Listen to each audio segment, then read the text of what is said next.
Hey everybody, welcome to another episode of the LitRPG Podcast. I am Ramon Mejia here. I'm here to bring you the latest LitRPG news, reviews, and of course author interviews. And this week I'm talking to an author whose work I spent many an hour reading. Well, I probably should have been like sleeping when I did it as well. It's definitely a good series of books to read. I've had the chance to meet him in person at DragonCon this year and was charmed by his personality and wit. He has published over 20 novels, I believe, on Amazon alone, and 10 this year alone. His best-selling author of the Emerilia series. Welcome to the podcast, Michael Chatfield. Hey, Ramon. Thanks for having me. Yeah, thank you very much for coming on to the show. Like I said, this is kind of a long time cut. I meant to like interview a lot sooner, and then I realized, I actually mentioned like, he's a nice guy. Yeah, I should probably talk to him live or like record it for people to have for posterity. Well, we've had plenty of conversations, especially in DragonCon, Facebook, and throughout what now, a year and a half of just LitRPG and all good things, nerd and fun. Yeah, it's definitely been a very good journey. And so we'll just get right into the interview. We have a bunch of people looking. This is actually the first time that I think I've done a live broadcast on YouTube with people who are actually watching and maybe commenting. Usually just like me and the author. So this kind of be a very interesting balancing act for me. Like, remember to look at the live chat, Ramon, and also remember to actually ask the question that you plan to ask to your interview guy. Oh, well, it'll be fun our way through it. It's going to be like DragonCon again with the live podcast. It's like, there's people on the live stream. Yeah, don't forget that. Like I think Don Chapman is in there. So is Darkwind is in the chat room. They've both said stuff, and good old hellos to you and everything. So they are there. So hey folks, he said hi back. Okay, well, let's get into the actual interview process of this. So Michael, you and I have talked for a long time, and so we kind of know about each other a little bit, but the audience doesn't necessarily know who you are, I guess.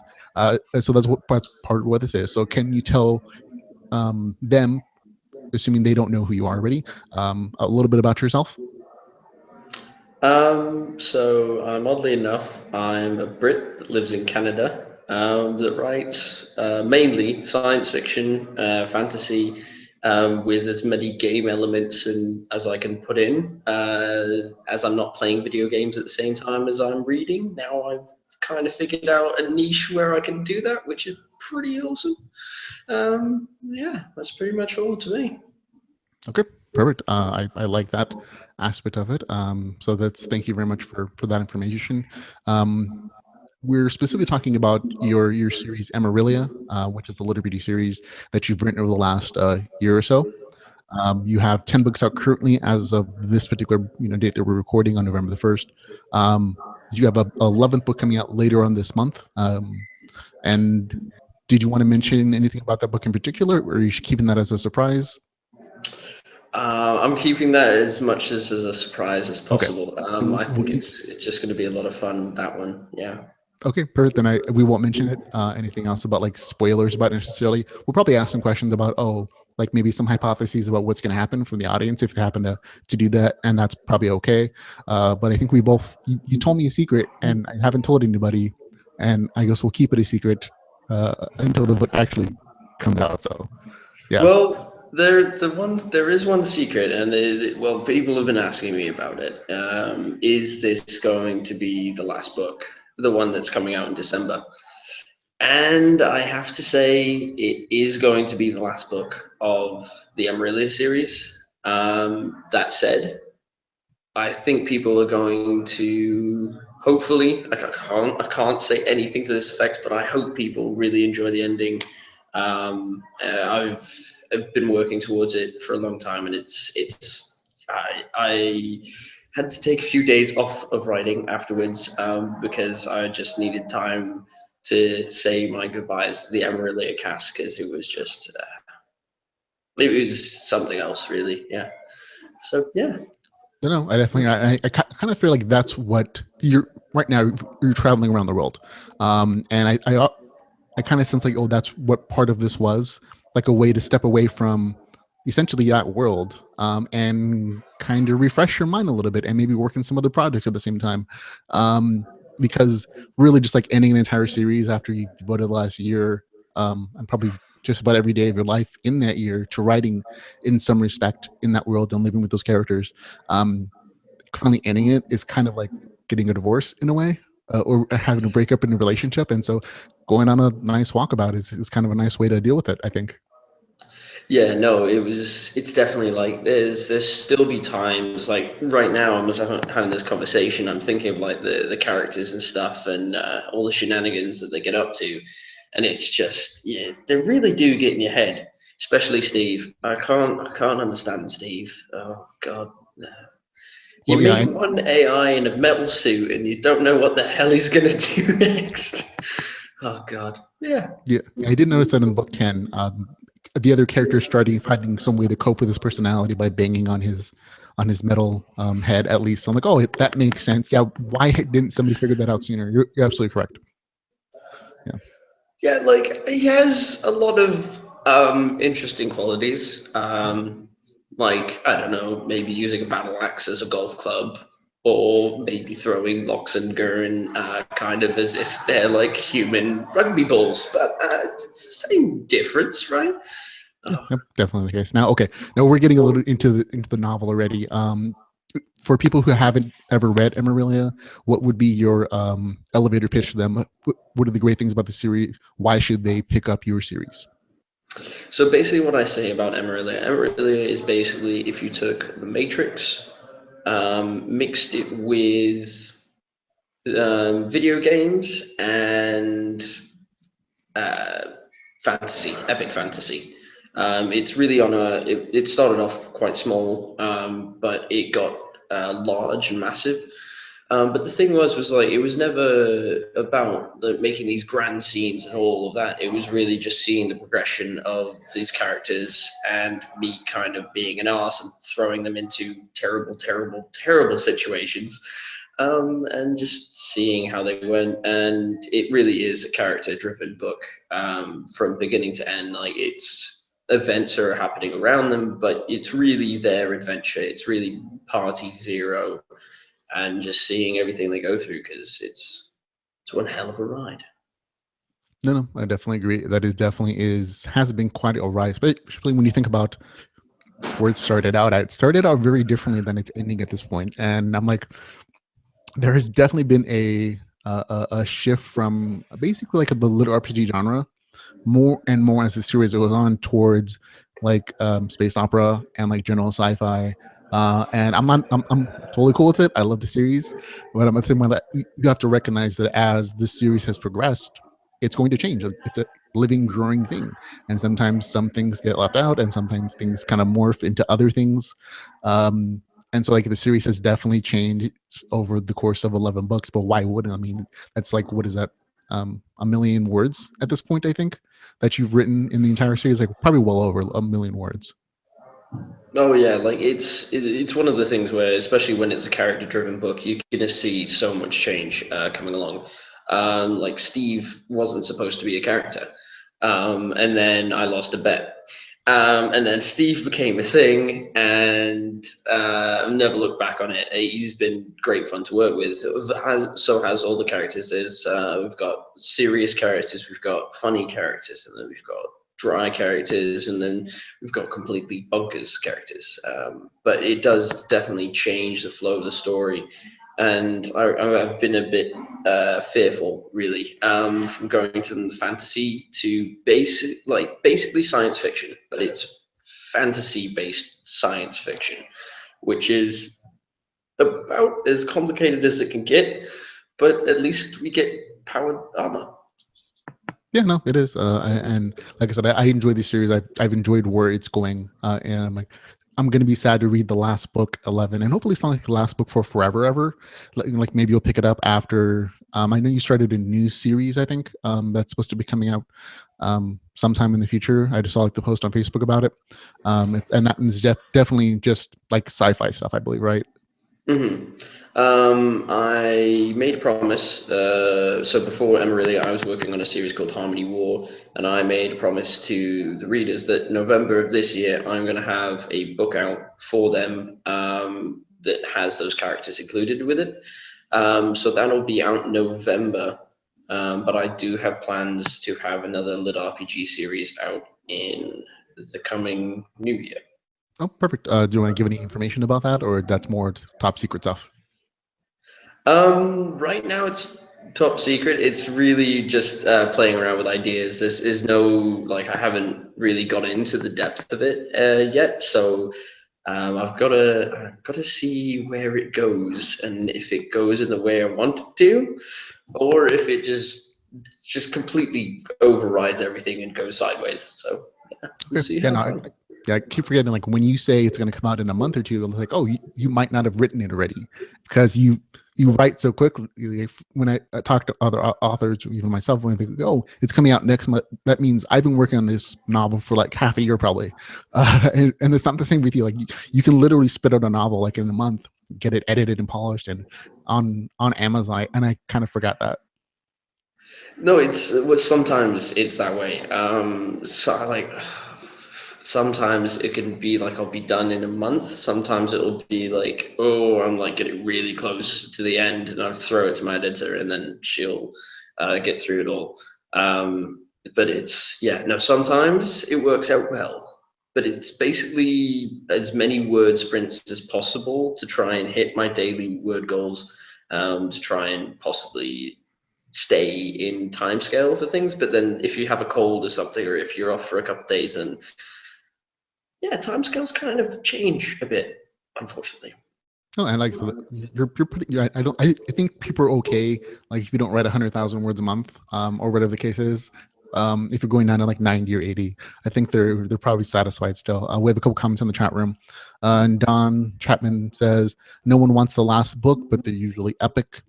And Jay says he wants all the secrets of all the stories. So there you go. Jay, I know you want all the secrets. Okay, so there's a lot of spoilers. I don't know if I can say anything really. I think the first chapter, sorry, like the prologue of Empire Burning, which I'll put out in say like a week or so, maybe on Patreon if you're interested to see it. It'll be for free, so you don't have to pay anything if you don't want to. But it'll be on Patreon, and I'll put the prologue just because that'll be a nice little secret that people want to read. See, there you go. A little bit for everybody, but only if they're really interested. They have to go out and find something. So I think that's a good compromise there. Darkwind says no. I'm not sure what that's about. I'm gonna guess it's for the end of the series because there Yeah. has been a lot of people who are asking for the series to go on and go on, and I would like I like the series and I love the series, but I always had this ending point in mind, and I feel like it's good to not end it here, but finish their chapter of this story because basically the story will continue on because well you'll have to read until the end of it to see what happens, but and I'm not trying to be an arse about that one, but no, it was yeah, like at the end of it it's very much a nice transition, I think, into you can basically make it what you want it to be. Yeah. I mean, I think it's to me at least. I like every series has to come to an end at some point, whether it's because the author just loses interest or it's intentional. It's going to come to an end at some point. Or if the author dies, as in the case like the Peanuts or something, like the Peanuts comic strip or something.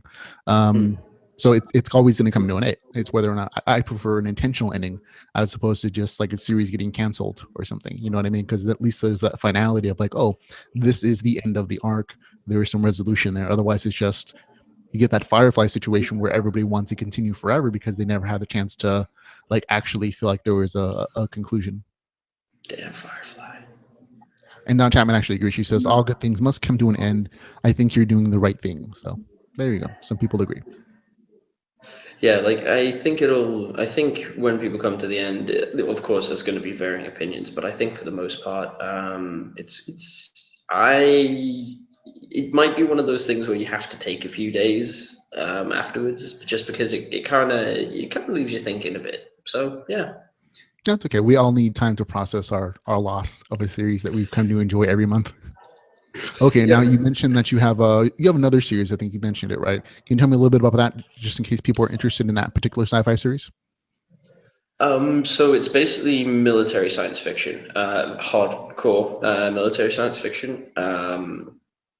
It's a much darker series than Emerilia is. It's dealing with betrayal, loss, just really hard hitting subjects. Also PTSD and all those not so nice things.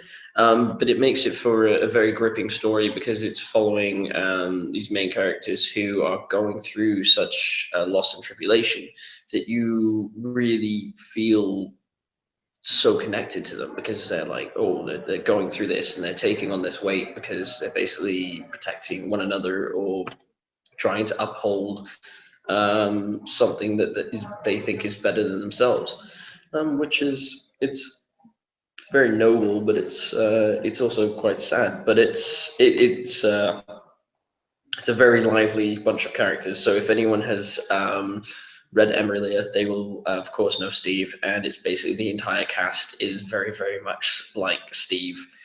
In the way that they are joking around all the time that they possibly can, even if it is like a bad situation. But humor basically heals a lot of wounds. So they are pretty much making a joke every place that they can, which is kind of nice. It makes it a bit more human. Right, So some yeah. gallows humor lightens the situation, I guess. Yes, yes, very much. So from my time in the army, it was very much similar humor to what we had there. So a bit crass and definitely not in the same realm as Emerald. Like there's a lot of swearing, smoking, and that kind of stuff. So like very, very different. Okay, that's probably now. Was that this first series that got you writing, or what? Well, yeah, I would say that was that your first series that you'd ever written? No, so the first series that I ever wrote was the Free Fleet series, which, interestingly enough, follows a main character who is part of a gaming team. It did not have LitRPG elements in it, but if I was to write it again, it might, because that would be cool. But it was also kind of nice to see how like it converged to, hey, I'm writing about a guy who plays video games, to two series later, they're actually in a video game, which is what the hell has happened? And this is awesome. Can I don't want to leave now. Thank you. Well, you're not like leaving permanently, like you're not getting banned, you know. So I mean, so we'll always be more than happy to welcome you back. And you said that you have another LitRPG series coming up next year, so you're really taking a temporary vacation, I guess, for a month, which seems like forever for most of us because we're used to getting your stuff every month at least. Yeah, no, it'll be okay. I think this next one's going to be a lot of fun. Yeah, I definitely hope so.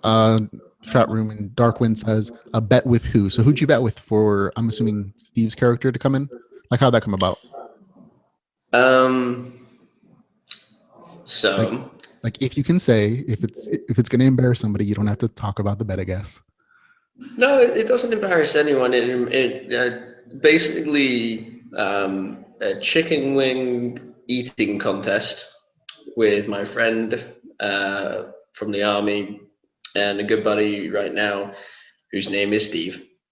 And I lost, and so I had to name a character after him, and I made him about as Oh, see, that's a close lot. to That's a him lot as I cleaner could than I thought it possibly was gonna be. do. Like, I'd assume like there was some like a donkey in a strip club, and like there was kind of some bet there. I'm like, okay, that yours is much nicer than what I thought it was gonna be. Yeah, no, it was there was a lot of beer involved, and I forgot how much Steve could eat very, very fast and how much he liked chicken wings. And then realized he had got me suicide chicken wings, and I am not the best with hot. food, spicy food, and I was just like, like fire breathing. He's like, so I guess you're gonna name a character after me, and I'm like, just I can't breathe anymore. I feel like that bet was definitely stacked in Steve's favor at that point. Chat room Michael Reynolds asked his comments, I should say.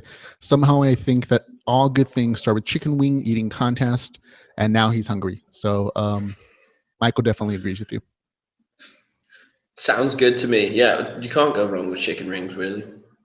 No, they're definitely a universal great snack food.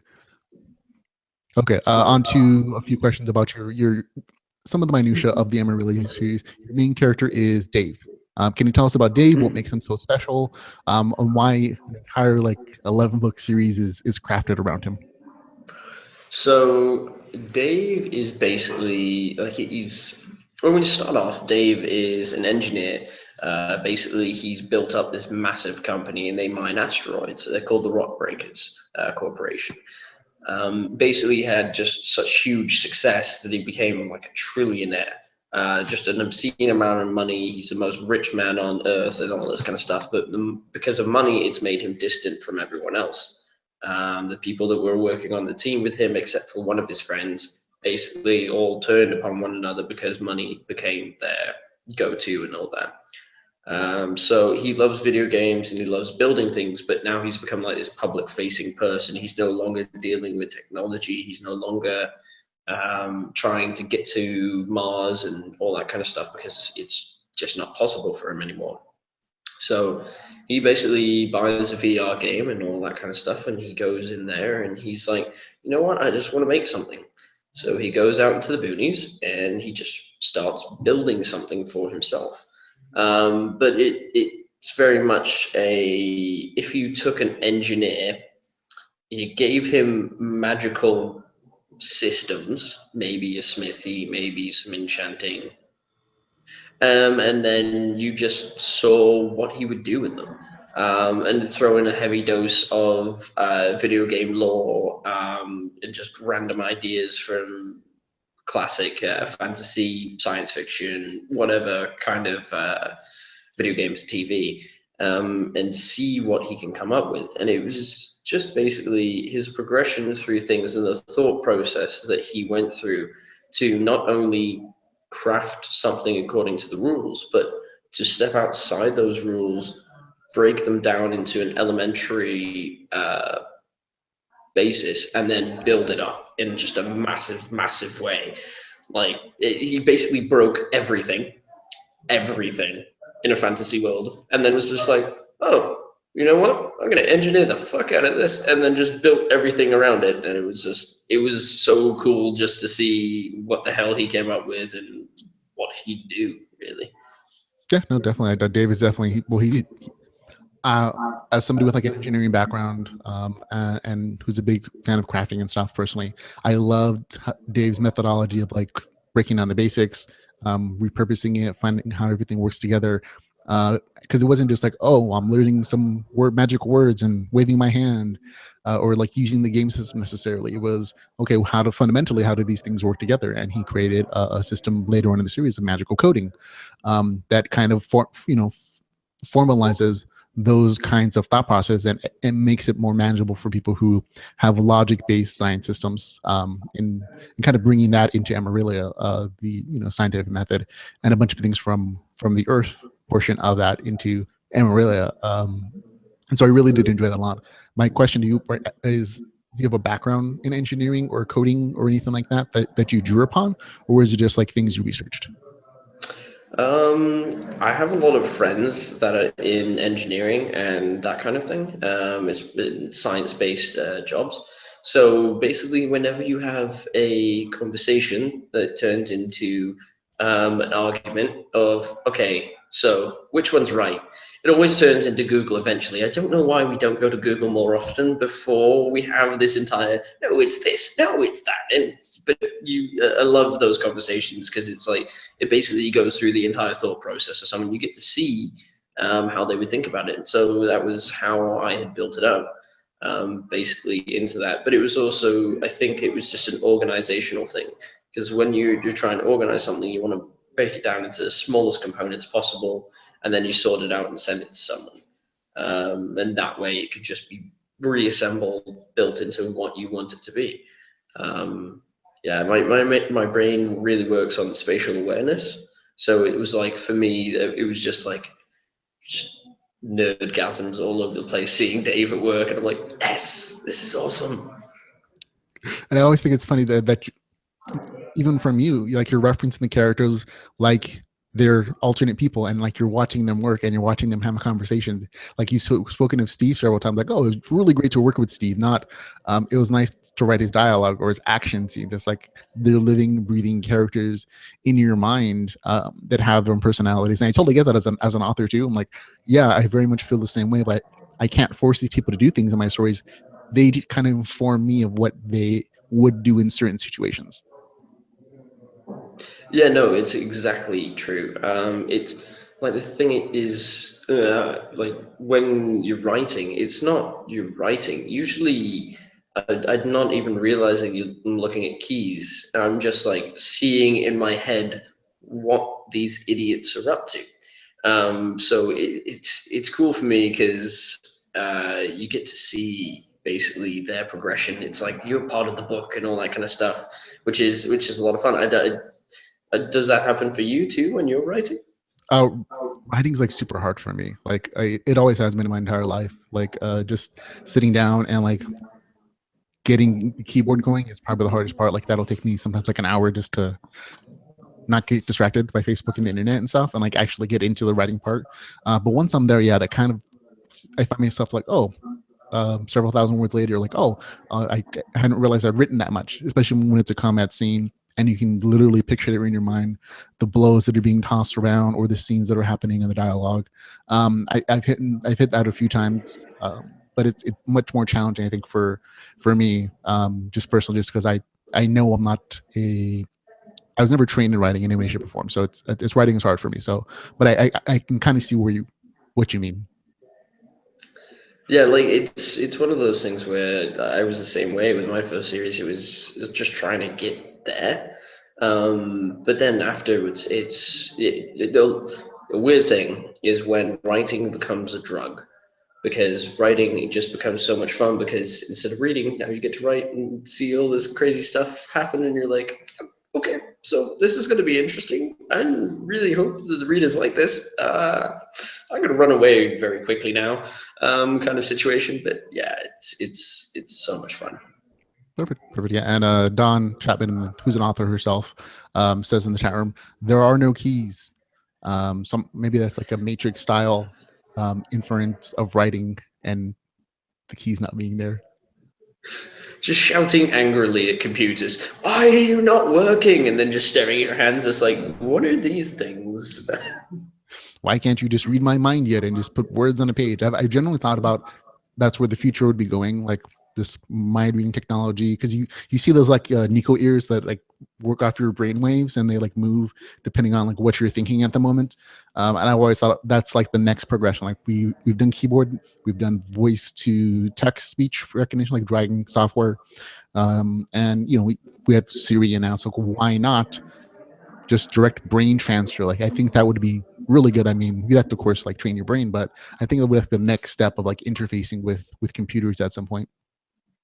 Yeah, there was. It's interesting you say that. There was a guy who sent me a message, and he was talking. He was actually working on that technology right now. I forget the name of what business it was that was working on it, but it was just like, yeah, so interfacing brains, and I was like, that's so cool, because that would be like super awesome. You'd be like done a book in a day, and then I'm like, at the exact same time, I'm like, huh. So how close are we to making VR like a real thing? And I'm like, please, please, please, come on, Yeah, I you know. tell me. You keep seeing the technology of like for virtual reality and like brain interfacing and like the goggles that keep getting iterations, like the treadmills that let you move around in space, and I'm like all that stuff seems very real now. And it's like just like 5 years ago, it was a pipe dream. It was like just a dream of like what would happen possibly. And so it's very interesting situation as far as like virtual reality goes. But as far as like story writing goes, a more interesting concept is like artificial intelligences, which is another theme in your stories, becoming more of a real thing. And like artificial intelligence actually writing stories and novels. I read several recently, like articles on the internet about, AI is writing horror stories or fantasy and science fiction or becoming painters and like making like doing creative things based upon their algorithm. Like that seems like it's another direction that technology might be going in. It would be interesting because, like, think about it. If you had, well, we in LitRPG have been looking at AI-controlled video games for the most part, because to make such an experience, other than having it in LitRPG books, you would have to have something just massive power in order to tailor the experience for every single person, and not have it just spontaneously crash, burn, and explode somehow. Um, but it's kind of cool because it's going to change like video games a lot. For writing, it's going to be interesting how that works. I've talked to a friend about it, and basically it's inferencing information from previous information. Well, content from previous information. So it would really be as much information as you could feed it. The different the difference of the books, and then you've got to refine down like characters and all that kind of stuff. And yeah, and it will be really cool to see. I'm interested how it's going to go. So yeah, No, I definitely agree. futures. I think that's part of what the draw for our genre is that we're we're only lightly speculating when we talk about artificial intelligences or full immersion virtual reality games or virtual reality pods and that kind of tech. It's I think part of the draw is that we're only going like 5-10 years in the future sometimes, as opposed to like other hard science fiction where they're going hundreds and millions of years in the future, like space opera stuff. And I think that's part of the draw because we can actually see the connections between our fictions and what is currently possible, and so we are able to add more realism. We're able to add more of a vibe, like, oh, this could actually happen, and this is in like 10 years this is probably going to feel more like a documentary fiction than like fantasy speculative fiction in some respect. It's so cool because especially like the little RPG books have a real life component in it. Because it's usually not that different from what was it is, as you said, like 5-10 years in the future. And then they're like, oh well, I'm going to go play video games to make money, which is happening right It's a now. thing, yeah, it's a thing now. There's like gold farms, right? Like yeah, it's going to be interesting to see what happens. Like I'm really excited for it, especially because then I can just play VR video games and it's going to be sweet, and I could stop being killed by noobs so much because they're just quick scoping. Okay, yeah, I mean, yeah, I definitely agree that those aspects of video game in for living are definitely alive today. You have gold farmers in other countries who, sell gold or gear for rolled cash. You also have pro gamers in real life who do tournaments, and there are whole teams of people who just play, StarCraft or whatever it is, or whatever the latest video game for tournaments and large amounts, something like hundreds of $1,000s, sometimes at these tournaments. My question to you is like, if we had a video game system like Emerilia where you could just plug in and maybe earn real dollars with it, would you quit writing to do so? I don't think so. I think though that is a question for a lot of people, because the more I've talked about it, the more people have said that they are interested in just going full VR, Yeah. and just leaving it all behind, which is kind of it's interesting. Coming from a science fiction background, it's very strange because if you think about it, there's the natural progression. Well, not natural because we're basically doing it ourselves, but the progression to, say, a science faring humanity means you have to continuously adapt, evolve, and change all these technologies to reach that phase. But with VR, if you have like just people playing video games, and I'm completely fine with people playing video games, but if you don't have any production of anything, then you won't get to that spacefaring stuff. So there is a modicum of there is imagination, but there also has to be continuous progression, I guess. No, I hear what you're saying, and I think that's it's basically whether we're focusing as a species or as a country or whatever, introspectively or outrospectively, externally. Are you going out into space, or you're focusing on the stuff inside your own planet? And it's you because of the massive expenditure of resources that are required for spacefaring technology and development. It's kind of one or the other. You can't do both well unless you have like a ton of time that you're scaling over. But yeah, and right now we've kind of lost, I think, in our reality, that love of spacefaring, and like we're just kind of getting back into maybe the Mars missions, but even beyond that, it seems more of a just like a hobby for some people. Like, oh yeah, I would love to go to Mars at some point in like the distant future. Like it feels very far away for us, technology wise, of like going to Mars or going beyond Mars. But the VR stuff feels very now, and like I think that's why people prefer the situation of virtual reality, like being in a fiber system, full immersion virtual reality, uh, is that it feels more relevant. It feels like more something that could happen with our generational lives, and because of that emerging gaming culture in our society, it feels like, oh, I'm more connected to this than like a space race necessarily. Like it's also the thing of like so like the one thing I find with writing and video games and stuff, it allows you a break from reality. 'Cause sometimes world could be a pain in the butt.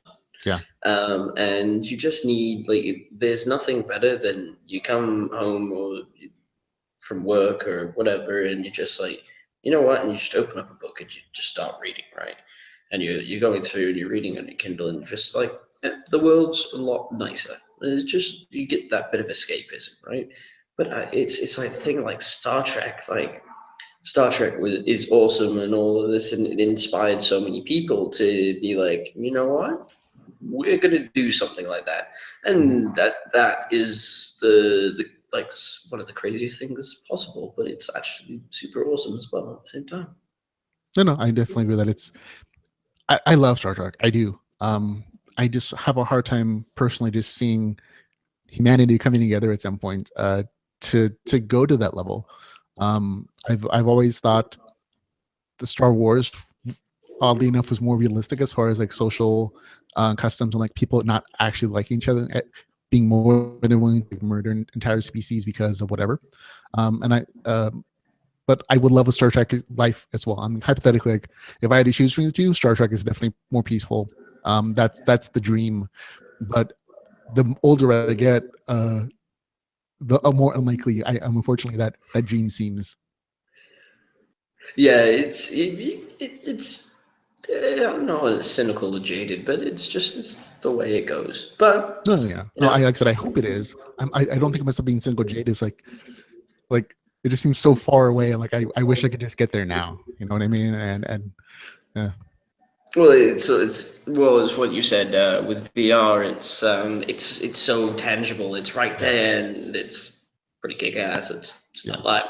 Let me And ask you. like I asked Vasily Mahenko this question. Like he made an interesting statement when I talked to him. He said that he believes that if virtual reality came about like the way we have it in our LitRPG novels, that society would just crumble. Like he actively wishes or hopes that it doesn't come to be because he believes that people would just spend all their time in virtual reality. And we would have a society of pod people, basically, the same way they do in the Matrix and whatnot. Do you think that would be possible, or like do you think that's how the route people would go if we had the kind of virtual reality technology that we have in like our lit RPG games? I would think so. Simply because, and this is something that we deal with in Emerilia. There's basically society, and people are trying to escape society into Emerilia, right? And basically, as soon as they get into Emerilia, they're having just a much better experience in all this kind of situation. It's if you had basically you have an AI watching over you in all the time, trying to make you have as much fun as possible. Imagine having that contrasted to then you have your regular life of you wake up, you go to work, you do whatever at work, and then you go home, you go in your pod, and then you're like, wow, this is everything. This is so much fun. This is so cool. Look at everything I could do. I've got all these cool friends. I've had all these awesome experiences, because you could basically live in there for an entire life and be fine with it. Because think of the adventures you would have and stuff. It it's really cool to look at. And I would like to see like the mechanics of the world in definitely in a video game, because that'd be sweet. But I don't know. I think it might, if it was to that nth degree, then yeah, it could very possibly lead to a world that you just get lost in. No, okay, yeah. So you're like, maybe it'll go that way, but you kind of hope that it doesn't. I guess would that be a simplified answer? Yes, Okay. it is very possible to get there, but the technology required for it is would just be so abstract and expensive. I don't know if it would be able to. I don't know that it is like that abstract, to be honest, because we already have technology where we are connecting human minds to electronics. People with amputated legs or arms are actually able to connect through wiring to their nervous system and able to control their appendages, the new appendages, with thoughts, basically. There are also technology where they can actually feel sensations from those same appendages, through their sensors, because it's connected to the nervous system. And so just from like the now, like it doesn't seem like it's an outside of the realm of possibility to create like full immersion virtual reality technology, especially when you're combining all those different aspects. So I'm like, I just don't see it as being such a far-reaching possibility. And so for me, I would probably plug into the pod, like jack me into the matrix, drill a new thing in the back of my head, and I'll plug in. And it's not that I hate this reality, but like the possibilities of like just being in a new world kind of have that same sense of exploration that you have with the space program, except that it's infinite and it's infinitely variable between fantasy, science fiction, whatever the case is. And I think that's part of the draw of like, oh, we all want, in part of us, I think there is the need to explore and to be that kind of person, like to I want to say Star Trek stuff, like go out, far vast, explorations. But in this case, it would be inside a virtual system. So I also think that people will probably plug into like a virtuality system. I just don't think it's a bad thing necessarily. You know what I mean? Because if you're there and you're not murdering people, there's less crime, there's less, types of people hurting people. You know what I mean? And I don't necessarily see it as a bad thing, as maybe other people might. Yeah, like I think there'd be just a loss of the human image, because we make avatars, right? When you're in a video game, you can jump over thousands of feet. You can lift unimaginable things. You can wander around with massive firearms, and no one says anything about it. Or you could shoot someone with an arrow right in the knee, and they're just hilarity ensues. Yeah. But I don't know, that's where the whole very much the Bruce Willis movie, Skins or something, I believe it was called, where everyone basically can get another body and then they can live vicariously through that. It becomes a situation like that. So it's like, I don't know, it really, you can't predict the future until it comes and starts slapping you in the face. But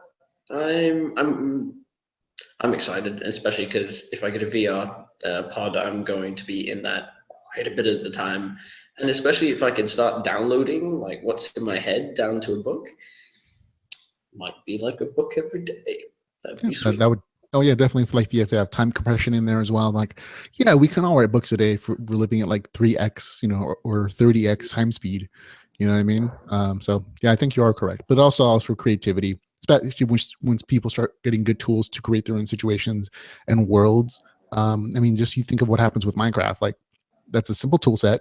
Yet people have literally created like massive worlds that are complicated, and even though it looks blocky and kind of jinky, they're still very detailed, and people have spent hundreds of hours creating and sharing those worlds. And so I very much see virtuality heading in that direction once the hardware and software becomes manageable and user friendly as far as the creative side of it. So that's all great stuff for Fairchild. But we're definitely getting really speculative here. I'll just move back a little bit to the actual interview of LitRPG stuff. We've mentioned LitRPG several times. This is the LitRPG podcast, so hopefully folks who watch it know what LitRPG is. But what is LitRPG? What is LitRPG to you, and how did you find it? LitRPG to me is I guess basically I think one of the most used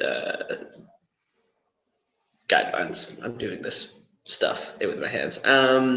Basically, it could be based in any genre, so it could be science fiction, fantasy, detective novels, or what have you.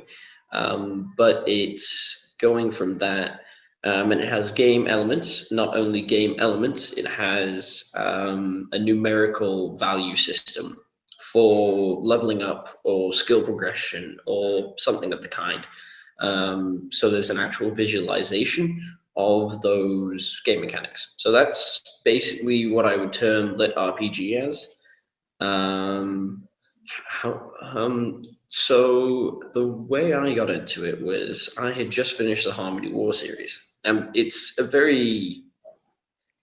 nice series, but it's a hard series to write because it was a very emotional series when you're going through all these trials and tribulations with the characters, especially because it touched on a lot of stuff I've heard, seen, or been around people with. So afterwards, I just wanted to play video games. So I was going to spend a week binge on a couple of video games because, it's always a good time. And then I might be human afterwards, Mountain Dew in one hand, pizza like half on your chest. And you're like, it was a good week. But I found that for some reason, Amazon had connected me to Bagwell's first book. Okay. And I was like, oh, okay, you know what? I'll read a book first of all before I submerge myself into video games. And I read it and I was like, this is cool. I'm like, this, like, I can do this. Like, I could put stat screens and stuff inside of a book and no one's going to tell me no. I'm like, that would make things so much easier. And I'm like, I think I have an idea. So about 2 weeks later, I sent I think it was 200 pages worth to one of my beta readers, and I was like, "Hey, what do you think of this?" And they're like, "Didn't you say you're going to take a week off?" And I was like, "Yeah, I kind of play video games in a book. Okay, just read it." He read it, and he was like, "Okay, this is a bit raw, but I think this has got something here." And I was like, "Okay, so I took it, changed it a bit, changed it a lot, and then put it on Roll Road just to test the waters. I think that was November of last year, something like that, November, December area. So I put it on, and people were just like, wow, like, this is cool, this is fun. And then it turned into an actual following and stuff. And then from there, I was like, okay, I need to ramp up and increase my speed. And I was doing posts on Royal Road every single week, still do posts on Royal Road. And then it was, it turned into an actual thing, and then started putting it on Amazon, and got to where we are now, book 11, coming out on December 5th. And the Empire was born. Yeah. Yes. This is Empire fighting back, yes. Well, I was referring to the Ducal Empire was born, but yeah, you're too. Yes. We've gone Star Trek, Star Wars, and Empire. Sorry, Emerilia very fast. It's all good stuff. Yeah, no, definitely. Okay, so that was a very interesting journey into LitRPG. Did you do much research before you started to write in LitRPG, or did you go? You said you mentioned Travis Bagwell's Awaken Online series. Was there anybody else that you read before you just started writing, or was it, if this is possible, I just want to start like writing in it? No, I spent as I write, I read. But I spent like the first maybe week and a half, just consuming everything in the LitRPG community. Because at that time there was about, I think it was like 10, 15 books. And so I would watch your podcast and I'm like, oh yes, I've got a new book, and I would go through and devour it. And then so yeah, I was reading Alaron's books, I was reading Blaze's books, I got into Dakota's books. Yeah, I think everyone that had a book out, I read at least one or two of them at that time. Still reading them now, but now there's just so many books everywhere. It's like, yes, I love these. That sounded very Gollum of me. Yeah. My precious LitRPG books. Yes, it's so much fun. They're so good. But yeah, no. So I spent some time doing that, and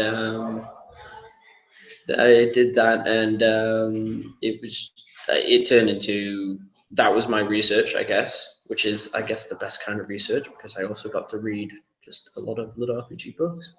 And then it was also, Raw Road had a whole bunch of people on there, because I had to figure out screens and stuff. So Yeah. I used Travis's system at least first, and then it was like, oh, okay, no, this is this is how this works. And then I try to make stat screens, and if anyone changes the font on a Kindle reader, don't do that. Don't do that when you have stat screens. Trust me, there's something shifts in the force, and then screens just randomly turn into question marks, and it's just messy. So that wasn't intentional in your story then. Like I thought it was like, oh, error in the system kind of thing going out. Like I thought it was like very, kind of meta when I saw that. No, yeah, well, we kind of tripped it, Shard was having a little bit of a problem. The Juco AIs were like, oh, we don't want this getting out right now. But yeah, no, it was, yeah, those character sheets and stuff were one of the biggest pains to deal with. Just trying to format them, because you'd have to go through every single one just to change them around just so they would fit, and then you're like, yes, it's good, and then you would accidentally delete the file and you would have to do it all over again. I did it twice. Yeah. It was not fun. No, I definitely, I don't like those like formatted tables for stat screens. I just put them as like regular text because it's easier. I don't have to worry about that kind of formatting. It's just, I italicize them, and that's kind of the extent that I do for my novels. A couple comments in the chat room. Jay Taylor says maniacal hand rubbing. I'm assuming he agrees with your Golem reference for lit RPG titles. He feels the same way. And it is just Jay Taylor. Was he Darkwing as well? Did he like switch over? I think. And also Don Chapman says, more than that, that was funny. I'm not sure what he was referring to, but I'm assuming it's something one of us said. We'll figure it out in the after actions. Okay. On to a few writer questions, if you don't mind. Sure. What is your ambitions for your writing career? Like, what are your goals? Like, I know some people have daily word writing goals, or like, I want to publish so many books a year, or I want to make $1 bazillion, in as a writer or something. What are your ambitions for your writing career? I've got a kind of a strange ambition, I guess. It's basically, when I was reading books, I loved to basically escape from reality. And I was also inspired by many books to do something. So when I'm reading or writing a book, my thing is, if someone can gain enjoyment from it, if someone gets to escape just what they're doing day to day, just have a bit of a break, and and possibly be inspired, or at least get the push to follow what they want to do instead of what they need to do, but in moderation, of course. Yeah, that's basically my goal, I guess, as a writer when I set out to do this. So, no, it's kind of an odd goal. It's not really quantifiable, but then quantifiable things have led up to that. So, like words per day and timelines and that kind of thing. Okay, perfect. So your overall goal is to inspire people, I guess, would be a simplified way of saying that. I think it's a really good goal, actually. I mean, like, I know we all kind of write for fun to some degree, and other people write to make a living, and so those are those motivations. But the concept of I want to create something that has an effect on somebody's life in some way, shape, or form, whether it's just you get to leave your crap life for a few hours or whatever, or you get to like not think about the bad things that are happening to you necessarily, or you just get to go to some fun world that I created. That's all great. But if I can move you to action, if I can move you to improve your life in some way, shape, or form, or inspire you the same way Star Trek inspired people to actually go into space, that's kind of a cool goal. So that's so. Thanks. Yeah, it's probably the stranger goals that I've had in my life, but yeah,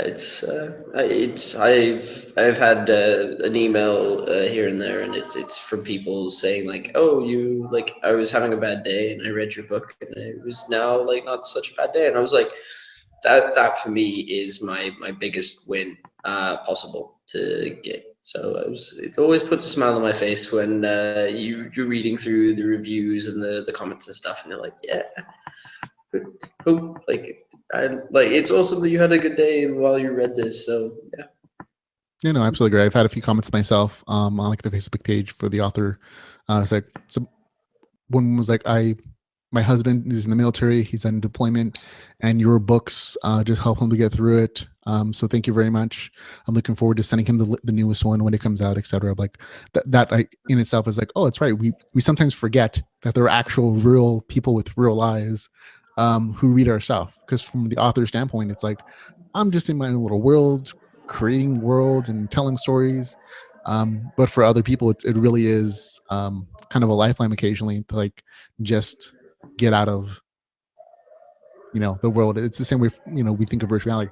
We would go there to escape as a form of escapism, and for me included, like reading is the same way. Like it's that level of immersion for our fiction. So yeah.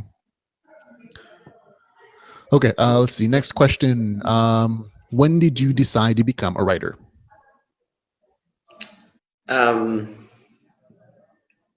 Another odd answer. So I had been writing, I guess, kind of consistently for about a year or two. Nothing ever serious, just like playing around. And then when I got to editing, I would basically rewrite the entire book, which, by the way, is not how you really publish a book, because you'll just be stuck rewriting, and it's a vicious cycle of just rewriting all the time. But I was at my grandparents in the UK, and I was just like, I had this idea running around in my head, and I was like, that'd be cool, that'd be fun to do. And then I kind of just sat down and started smacking keys on the keyboard. And 3 months later, I had something that resembled a story. I started getting it edited and all that kind of stuff, and put it out. And I was like, oh, okay, this is the thing. It's like 2 weeks later, I'm like, wow, there's reviews and people are eager for the next book. And I'm like, what? This is strange. What's going on? Have I stepped into something else? Like, what? So I kind of slapped myself around the face a few times. I'm like, okay, so I better get working on this second book. Like I was working on it already, but it turned into a thing at that point in time. But it wasn't until about a year and a half ago that I basically left the army, and I was job hunting at the same time, and then I was like, you know what, I'm not going to job hunt anymore. I'm just going to write books, which is about the scariest thing you could say to anyone that has any financial planning. So I didn't tell my family for a period of time, and then I'm like, hey, so I'm selling books, and yeah, I hope that's okay.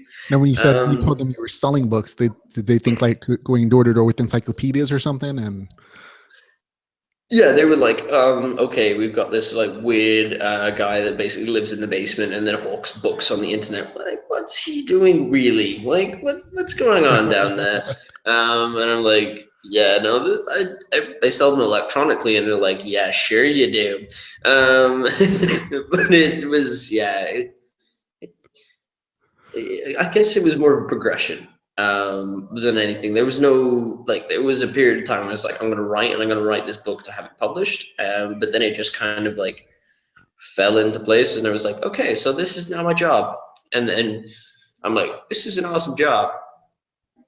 Why the hell am I nodding my head? I better start writing now. Like, it's gotta.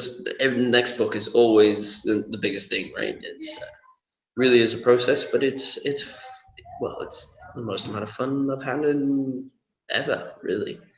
No, yeah, I definitely agree. That journey is so interesting to me. Like, you basically went from in the army and like kind of writing part-time, testing the waters out, to just leaving the army and just going full-time basically, instead of going to do other work. And that is a huge leap. I mean, for me personally, I wrote a novel last year, and it was still like 6 months later when I'm still working and writing at the same time. So I definitely admire your ability to just like jump in whole hog into this process. And I know there are other writers out in the world who are just like, man, I wish I could do that same thing.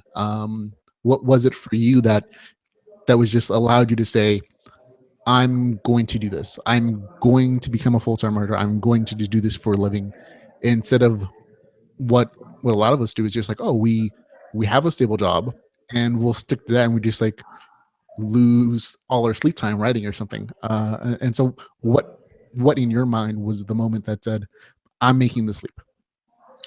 I think I was lucky in a lot of ways. First being that I didn't have any attachments, so I didn't have a mortgage and a home. I didn't have a girlfriend or kids or any of that, because as soon as you add in those factors, it becomes a lot harder to say, I'm going to write, because writing is, sometimes you'll have a good month, sometimes you'll have a bad month, sometimes you'll have a month between. Like, there's no one that can tell you how a book or a series or anything is going to go.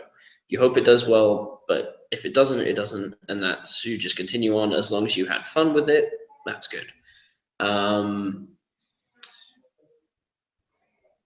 But I think it was that, and it was also like I was talking to my cousin. I usually, these decisions, I go to my cousin and I'm like, hey, so I'm doing this, I'm thinking about this, and he's like, okay, so are you having fun with it? I'm like, yeah. And he's like, are you making like enough to cover the costs? I'm like, yeah. And he's like, do you feel that in the future you'll be able to survive? And I'm like, yeah, I have a tent, that'll work, right?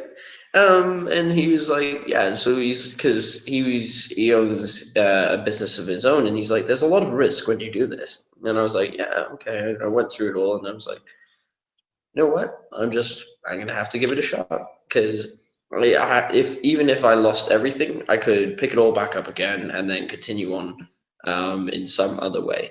But so I kind of just jumped off the deep end, and I was like, okay, so I could survive here.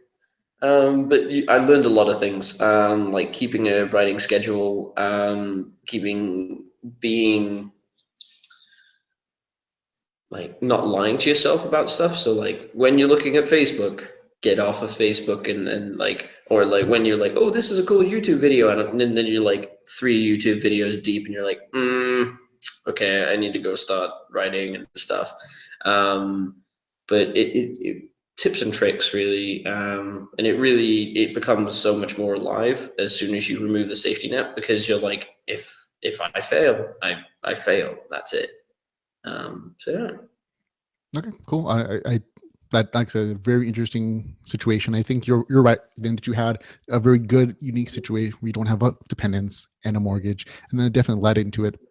But I think more fascinating, at least from my point of view, that I almost feel like the army set you up for success in a way.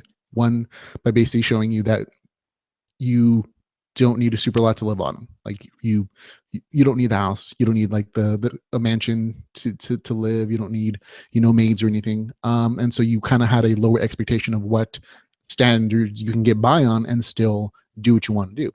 And I think, maybe, correct me if I'm wrong, maybe there's an aspect of just discipline. Like, in the army, your life was very regimented, disciplined, scheduled. And I think, did you pull some of that discipline into your writing situation as well? Since okay, now this is a priority.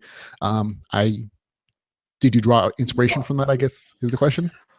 I think it definitely played a factor, especially with the army. You're always doing something, or you're sitting somewhere waiting for someone to unscrew something up that they've done, and then possibly actually go and do something again.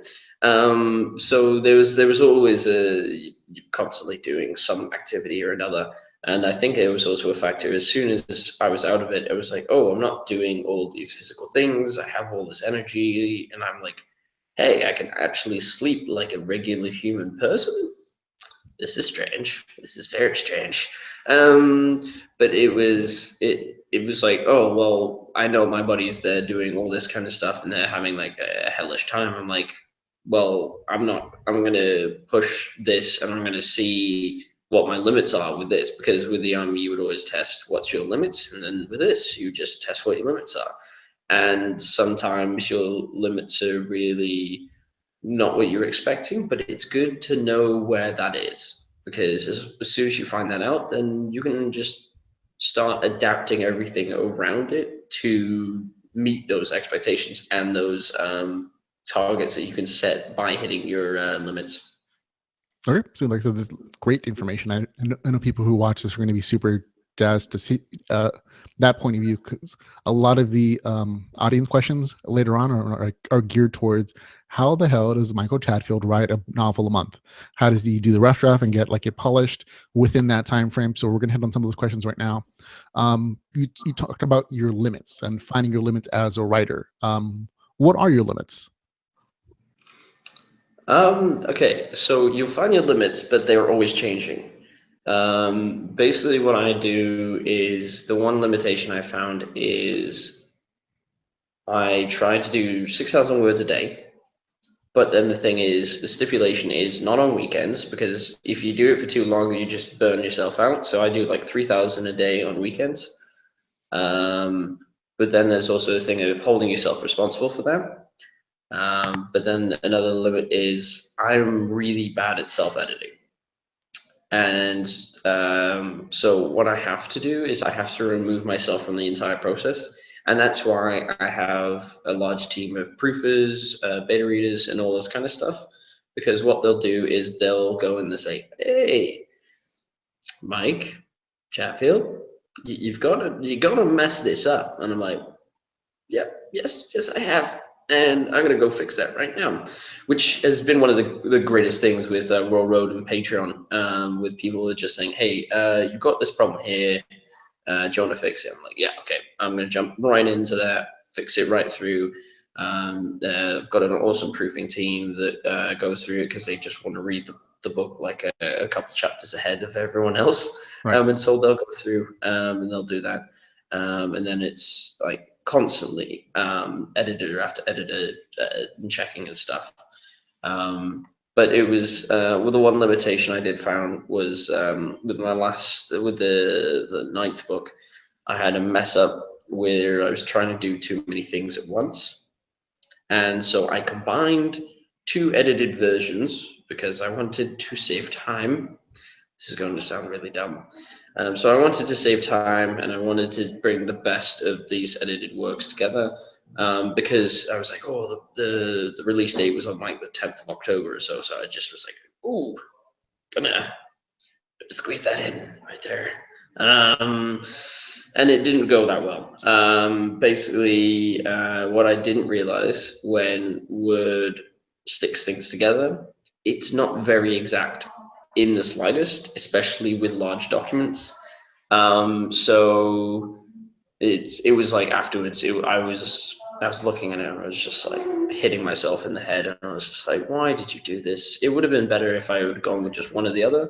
But it was like, so that was one thing where it's like, okay, I can't do it that fast just because I need the time to have it go through those proofing teams, to have it get checked, and not have myself be an idiot when I do that. Yeah. Thanks, Rick. Now I'm kind of curious about the actual scheduling you have for your proofing teams. Like the details of it. a lot of people who are going to watch this are going to be authors, LitRPG authors, new are curious about it. So you write 6,000 words a day. I honestly I thought you were writing like 10, 15,000 words to get like a book a month out, honestly. But then I think the thing that you do different than a lot of us do is that you immediately send that 6,000 words to an editor or to like your beta readers? Yeah, basically, no, I'll finish off the entire book. I'll do the entire book, and then I'll send it off. The Okay. reason being is that when you're at the end of the book, maybe you're like, oh, if I change this, this would make a lot more sense. So you'll go through and you'll change different things, especially in a book by book module. Then give it to the proofers. Give everyone at least 2 weeks of time to read, review, and go over. So 2 weeks of time with the proofers, then you can put it onto whatever service, so Patreon or Road or whatever, and then it's from there. Then they can go, oh, I'm going to read this and stuff, and you continue through it, and you're changing it as you're going. So edits from one platform go into the base file, and then that base file is uploaded to the next person. So then any alterations of that are then added in. So then your base file is constantly being updated. Then you go from there, you go to your editors, give it to them again, another 2 weeks or so. And then after that, like when you get back markups, it usually takes like a day to go through an entire manuscript and be like, okay, I need to change this. And then you can have a release like maybe a couple of days later, a week later. But then the one thing you've got to do is you've got to make sure that everyone's adhering to a timeline. Because if you don't have that timeline set, then everything just goes to sideways. Right. Because nobody knows like when you have expectations for it to be returned. I found that with some of my proofers as well. So just to get the timeline correct, like you'll maybe it takes you what, a month to write 100,000 words, or like maybe 15 days. At 6,000 words, I guess that's like 2 weeks, 15 days maybe. Yep, usually it takes me about 2 weeks or so to do it. Okay, and so then from that you go to your proofers, who are just people that you have that are friends with, or like people that other professionals, or these people that you pay? These are just readers. So basically, I was like, "Hey, are you interested in the series or whatever?" And they're like, "Yeah, like." And these are people who have been making comments of like, "Hey, if you change this here and all this kind of stuff," I'm like, "Hey, thank you immensely for all those changes. Would you like to join the proofing team?" And they're like, "Okay, what does that entail?" I'm like, "Well, I'll basically upload Google Drive." And then I'll put chapters in ahead of time, and then they can go through and they can read every single chapter, and then they can put in their changes right there, and it saves the time of translation. Because sometimes when you get comments on whatever service, then you have to go back through and change it through that way, and that's a lot more time intensive to do compared to when you have the comments just right beside your screen and you just go right through. Okay, perfect. So you have 2 weeks of writing for a 100,000 word novel, 2 weeks for proofreaders. Is that what it was? Mm-hmm. Okay, and then 2 weeks in essentially beta readers, either on Royal Road or some other group like Patreon, and then 2 more weeks for like professional editors that you're paying money to actually and work through an edit, and then so 2 weeks, so 2 months basically from start to finish when it goes to publish. Well, like when it goes to the proofers, when the proofers are going through it, they're going on a chapter by chapter basis. Right. So at the same time, I'm posting to Roll Road. Okay. So basically, from my writing it to the people getting it on Roll Road or Patreon, it's about 2 weeks. Okay, so 2 weeks for essentially all the public free editing services from either proofers, like your select group of, I call them alpha readers, to like a more larger pool of public beta readers. That's 2 weeks. So it's essentially going to be 6 weeks from starting your novel to actually getting it onto Amazon, basically. Is that roughly the time frame you're looking at? Yeah, roughly. Yeah. Okay, perfect. Yeah, and honestly, that makes a ton of sense. Like, why why go through the hassle of like doing the editing yourself if other people want to do an alpha draft? And I mean, you're still doing the changes yourself to your manuscripts. So you can approve them, not approve them, and then send it to professional editors who do this for a living. So in 6 weeks, it takes you to actually go from start to finish. I think that's really nice. Like for me, my time frame is a lot longer. Like it's 3 months, 4 months, whatever the case. And I think that's the case for a lot of other authors who don't realize that you can kind of delegate some of the things that you're not necessarily good at, or maybe because you're so close to the project aren't going to be that great at seeing necessarily. As like editing is hard for, I think, for a lot of writers, because they think they have to do it themselves, or they don't want to necessarily pay out the money to have someone else do it. But I think if you can, please do, because it makes a better product. Other people see more things, and again, like you said, you have a kind of a free version of the editing process with like just alpha readers or your proofers, as you call them, and then people on the internet who just kind of like pointing out flaws. So I think that's a really good process. A couple comments from the chat room. Don says that her escapism tonight is watching the podcast. So thanks. She says thank you to both of us. Also, Jay Taylor says he's watching at work. Shh. Quiet. Don't tell anybody. Don is currently watching the show with a beer. Jay Taylor thinks that his bet was on cocaine. That was your secret to getting everything out quickly, I think. That was his comment. He guesses he was wrong. And Don Chapman also agrees that editing is super, super hard, but the crew behind your work is like really, really important. And the more I write, the more I'm realizing I don't have to do everything myself. And so I totally agree with Don. And Vambian in the chat room says that your idea, your process is a really great idea. And so that's kind of why I wanted to go over it that way, because it was cool to me, and it was cool to like an alcoholic like me who hadn't thought of it that way. I'm like, oh, that does make so much more sense. Like how you can get more things out if you're not doing it all yourself. Because during like those 2 weeks when you're writing, and or like the 4 weeks when somebody's beta reading and editing, you can be writing something else. And so exactly. Yeah. So that's one way that it really speeds it up. So it's like when you've gone from the second half, like just as the proofers are finishing that book, then you're giving them another one. So it's like by the time that you're done the process for one book, you're starting the process for the third book, Right. which just accelerates it a lot. But every single series is a different setup. Every single series goes through a different process, just because they're just different in those ways, I guess.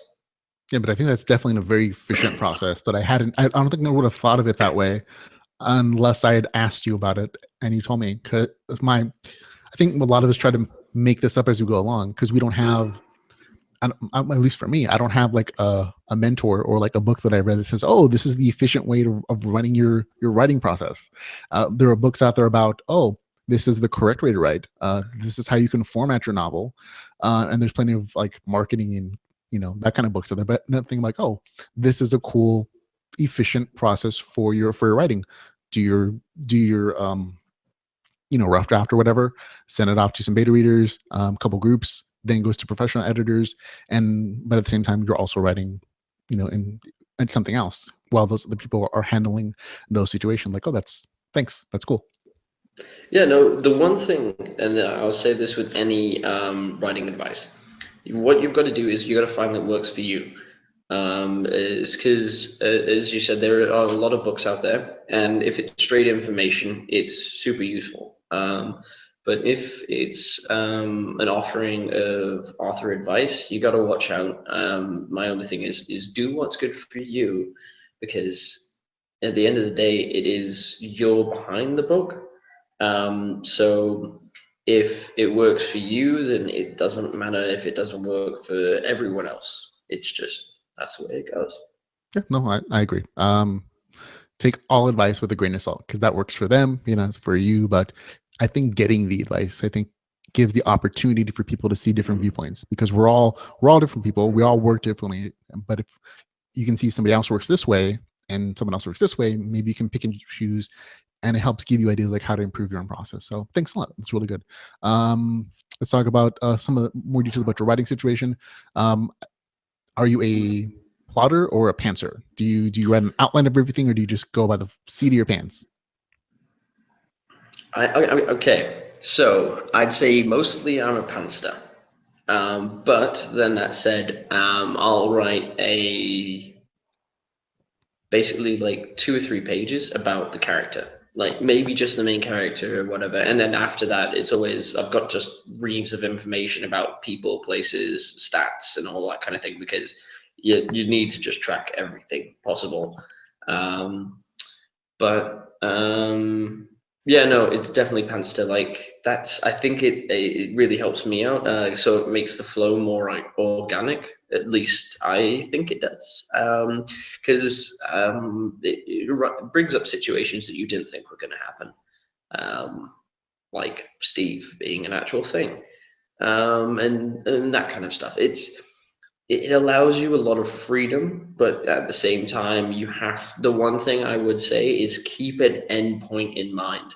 It is so much easier to have an endpoint to go to, because then you're like, oh, instead, like there's a road, we're not necessarily on it or even mildly close to the damn thing, but we can see the goal and we'll get to there eventually.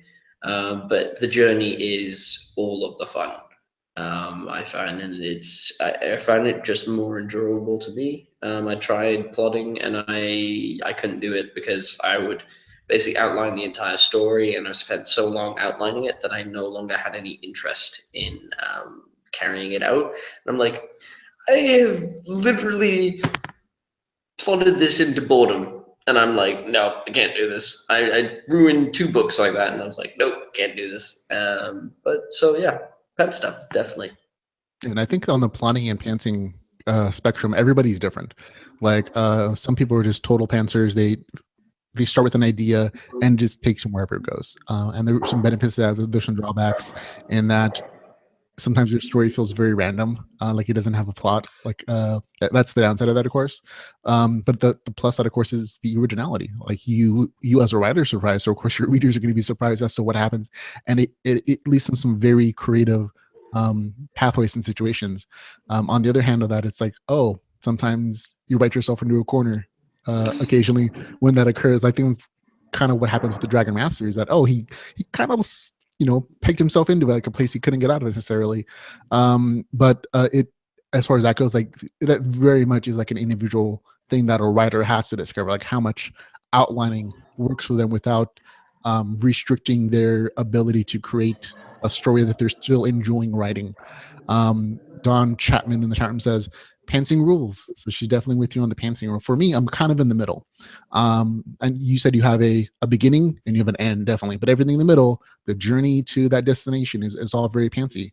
For me, I kind of need at least a few guide points in the middle, so I have a beginning and end, and I have a few things that I know I want to do in my story, but everything else in the middle is like, oh, that's part of the journey. And I agree with you that's half the fun, like seeing where the characters in your brain go as they're going on that journey to those places.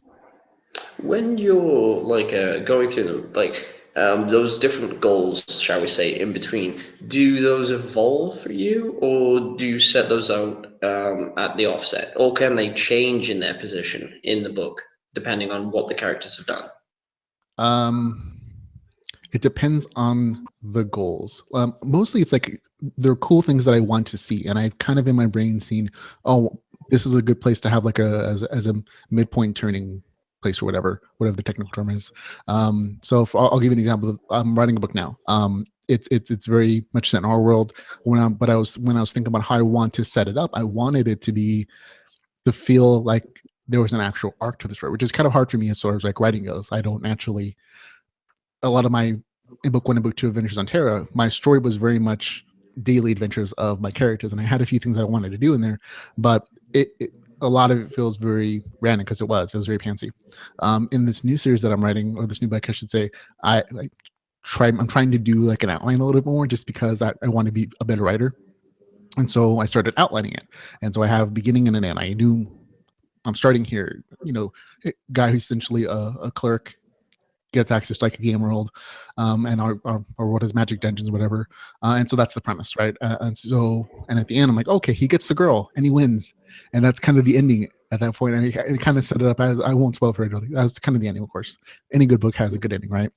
But then I had like things that I want to do in the middle, like, oh, I want to do dungeon scenes, and I want to do like a special event of like this particular kind of like city building stuff, and I kind of set up the world so that I could kind of do all those things that I wanted, right? And just kind of stretch them out as events. And I knew I needed a villain, and so I'm like, okay, I need to put my villain here at the beginning, at least like foreshadow who he is, and he'll come into like over here towards the end, like where he really shows he's a villain, and that kind of stuff. But like all the steps in between to getting to this point, I'm like, that was all very much as I'm writing, where the heck is the story going to go in my brain kind of thing. So, but like those points definitely can shift, but they do exist because I knew in my mind, at least, and eventually I put it on paper of like, oh, these are the things. And the structure for me just works. So like, oh, otherwise I'm a really witty writer and talker. And so I find that, at least for me, that the boundaries help me not go off the rails. Even though I originally planned for this novel to be 60,000 words and it's 100,000 words now. So I still got a little bit wordy, but those goals were at least hit. And so the novel, I think, hopefully overall feels more cohesive than just, here's some stuff my characters did today kind of thing. You know what I mean? Yeah, no, I can completely agree, because I too, like, it was only when you said about the goal points, I was like, yeah, that are you inside my head right now? Because yeah, no, there's definitely like you get those goal points, and it's like a cool scene. You're like, oh, that'd be so much fun to see. It'd be so much fun to have the emotion going on.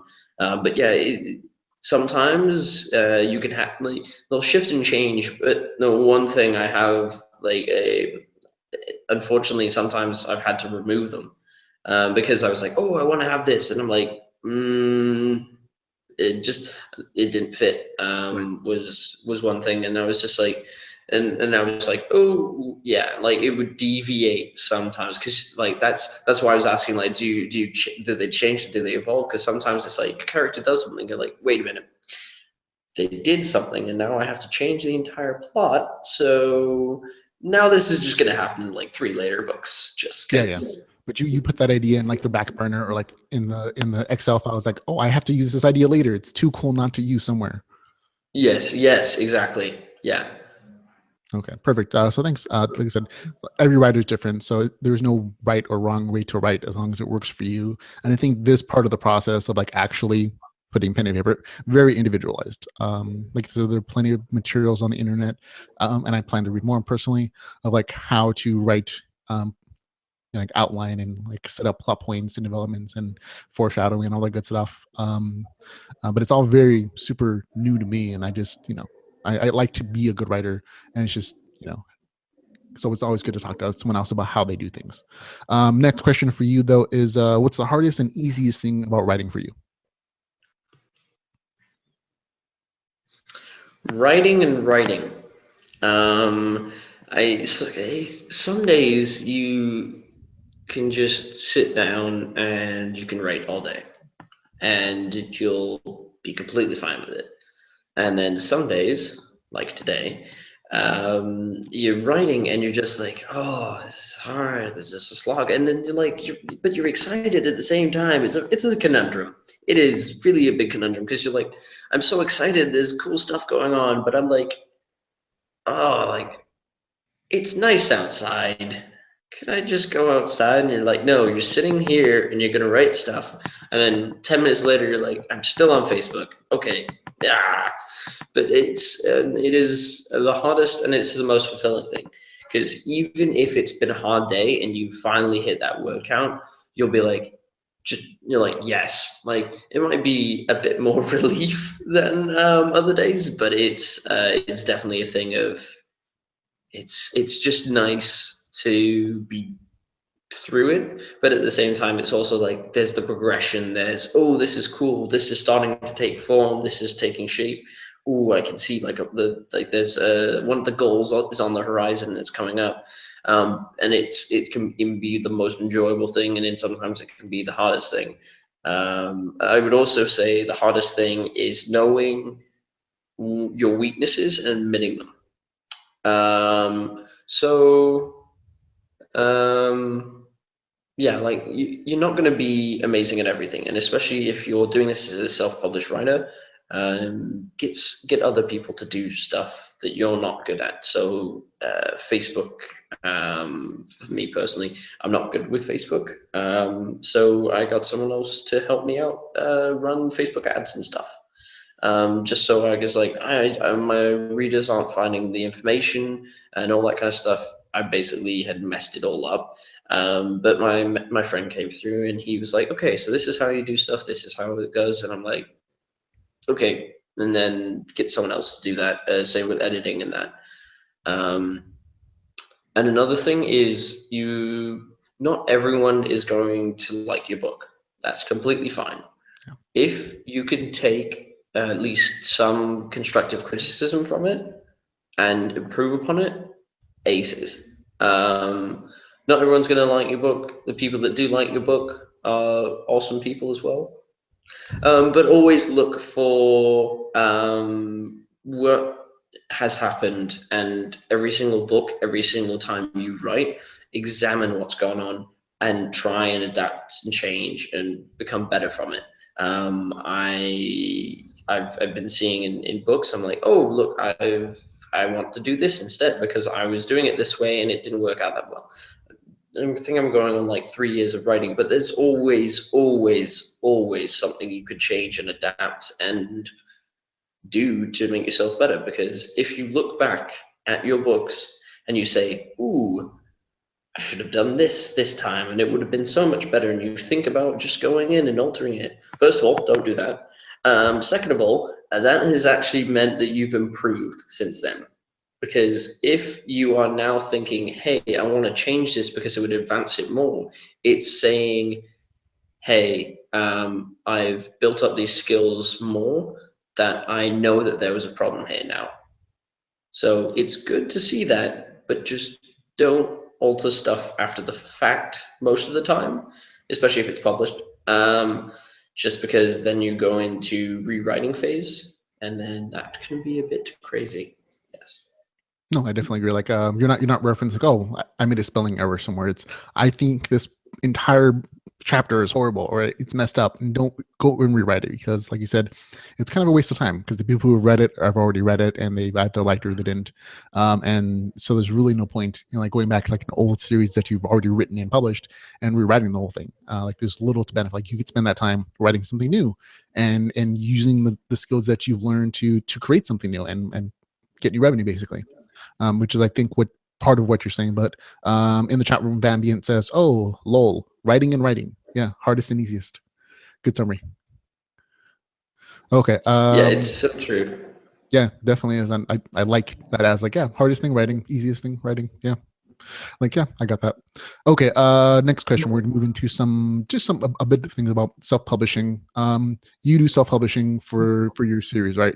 Was that a intentional choice, or did you want to do like traditional publishing first, or what do you think the benefits are to self-publishing versus like traditional publishing? And this thing is not just about writing, but also because I know you do audiobooks as well now for your stuff, right? You just have a couple of those out, so this includes that as well. Good question. So when I first started, I didn't even think about traditionally publishing. I just went straight to self-publishing. First reason being, it wouldn't have not been possible for me to make even close to a living if I had gone traditionally publishing. So I was like, hopefully I can make back some of the money, and I actually want these books to see the light of day. So I went self-publishing. Which comes with its own risks and its own rewards. I would say self-publishing is really good if you want to make anything electronically. If you want to put out any book and you want to see and test how your skills are, well, okay, if you're going to test a book, don't test it on Amazon, test it on like one of those free book places. There's tons of them. You can find one for your genre and you can say, hey, what do you think of this book? And that's the best way to do it.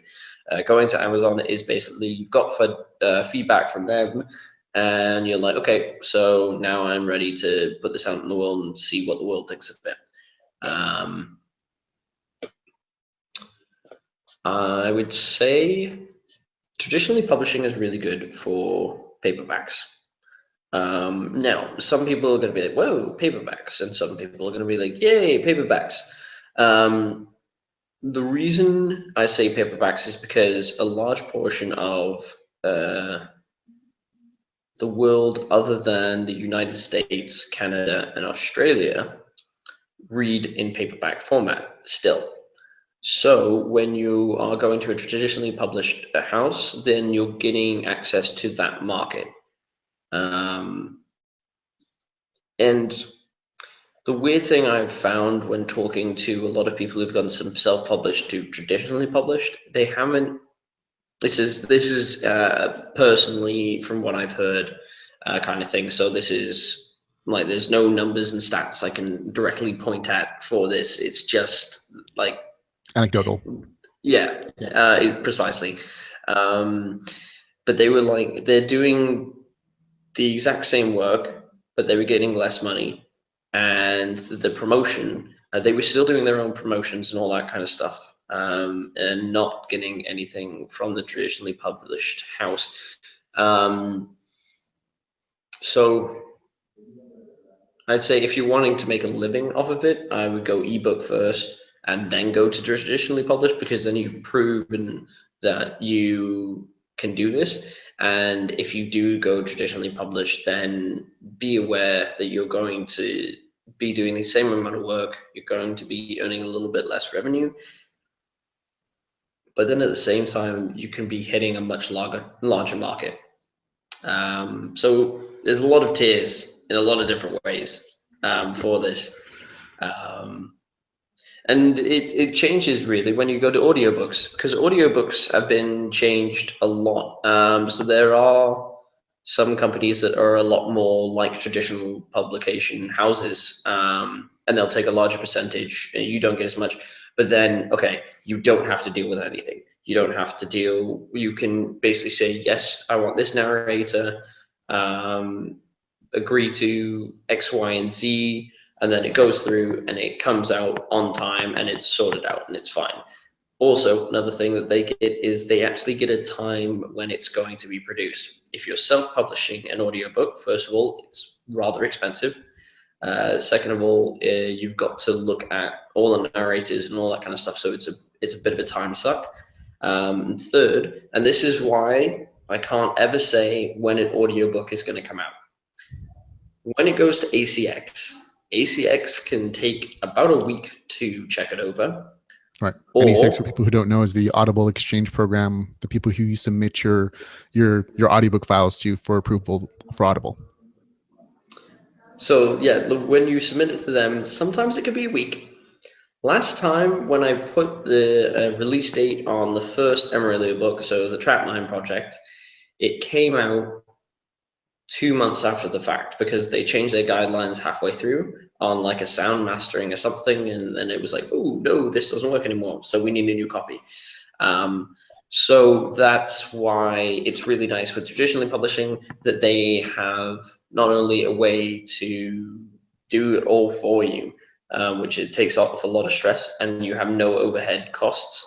Right. You get a date that it's coming out, and they do promotion for you. And for promotion is actually super useful in audiobooks, because it's there's not much out there to promote an audiobook yourself. So it's super useful in getting it out to the audience, at least, unless you have an audience already, and then you can just do Facebook and that kind of stuff. Right. So I definitely agree with a lot of what you're saying. There are definitely some pros and cons to either doing self-publishing for ebooks or for the traditional publisher. I think for most people, self-publishing is probably the better route. I agree with you there. I know a lot of traditional publishers, when they look at manuscripts for authors, like, do you already have a following, or do we, that's part of their decision process, like whether they want to take you, if they know you're going to sell books, which makes sense for somebody who's in the book selling business. But then with the audiobook section, I'm like, yeah, that's also true. I kind of like the opportunity of like making as much money as possible from audiobook, which is why I did the self-publishing route. But at the same time, you can potentially not have the risk of like investing directly, because there are a couple different ways you can do the audiobook stuff, at least on ACX. You can either pay your narrator directly, whatever sum you're looking for, because they go usually by per hour of finished work. So if it's $250 per finished hour of work, 10 hours of work, then it becomes $2,000, $2,500. Alternatively, there are some narrators who will go with revenue sharing, where you're not paying them directly, so there's no cost for you, but they're taking a slice of your royalties, and so that does mitigate your risk potentially as an author, but you're also losing a little bit of money from your from your royalty check, basically. And so those are the other alternatives to doing that kind of system, and whatever works for you works for you. I personally prefer getting as much money as possible, which is why I pay up front, but again, it is a more expensive up cost. It's usually several $1,000s.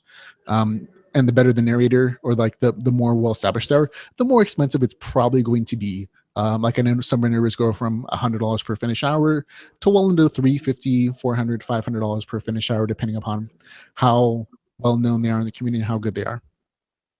Yeah, and it's also what is it? Ooh, brain, you have failed me, brain. What have you done? When you've got ACX, one thing that again, going back to my cousin, because I usually go to him for advice, he said to me, and he runs a business, and he says, if he has something that he's going to use on a work site, say a piece of equipment, say it's a drill. The drill costs $500, and he's like, okay, so let's break that down. In a year or two, is it going to pay off for the cost of the drill? Which is like, oh, okay. When you start looking at it, it's like, will I be able to pay off the money to establish this audiobook within a year or so? And if you can say yes to that, then I would say go with self-publishing, but be aware that you're going to have to work a lot more with the audiobook to promote it, to put it out there, to spend time with the narrator, to go through everything. Because like the one thing you've got to look at with self-publishing, this is a really weird thing of you make a product, you make a book, and you put it out there, and it will sell to whoever right at your sell date. But then until the day you die, there are people that can possibly pick up your book. If you have no money going to someone else, if you don't have any, like your overhead fees are now paid for, then it's just money to you to allow you to fund more projects to work on and just be able to write that book that you wanted to, not because there's a market for it, because you just want to write that book. Right. Yeah, definitely. Self-publishing definitely gives you the freedom to kind of do what you want to do and not having to be say, no, we're not going to work on this. So that's another good part of self-publishing. On the audiobook side, I would definitely agree with you. Like, oh, don't make an audiobook unless you already know you have an audience for your novel. Definitely, like once you're like 2, 3, 4 books into your series and you know that there's a core audience who's buying your books, then there's also probably going to be a core audience who's going to listen to it as an audiobook. So I think that is very sound advice. Because I've read and talked to people who are like, oh yeah, I wrote my first novel, but I also published like an audiobook version because I know I like audiobooks. I'm like, why? Like you don't know if your novel is going to succeed, much less your audiobook. And I think your numbers figuring is very spot on. Like I kind of saw audiobooks as an investment. Me, yes, I love audiobooks. I listen to them so much, especially when I was like working and driving, 2-3 hours a day, to and back from work. Huge part of my life. So I knew I was gonna make an audiobook for my first novel, but I had to wait until like I actually saw people were going to read it first. And it is an investment because you're potentially putting $2,000, $3,000, $4,000, probably more like 2,000 or 3,000 into your audiobook narrator. And so if you're not going to make that back in the first year, you have to wonder if it's worth the investment. For me personally, because I had a super surprising success with my first book, like I knew, okay, yeah, I had an audience and it panned out. Like I've made, I think, 6 times what I invested into the audiobook. So for me, it was definitely worth the investment. And you're right in that revenue stream continues on. And so as far as that from an investment standpoint, why not do the audiobook? If you have, assuming you have an audience there that likes your books and novels, the audiobook stream of revenue is is just another stream of revenue. Like, yes, you're investing it initially, but for the rest of the lifetime of that series or that novel, or your lifetime, that's another stream of income that you get in every single month. Yeah, exactly. Like, you've got to look at it as an investment, and you've got to make it a smart investment. It is as much as you don't want it to be. Sometimes you have to look at the numbers. We go into this because of our love for the creativity, Right. but watch out for the numbers, and always get an accountant that knows what they're doing, because that makes things a lot easier to sort out. Right. And a question from the audience, Van Beat asks, okay, so traditional publishing is like a huge company taking care of everything for you, but less revenue for your writing.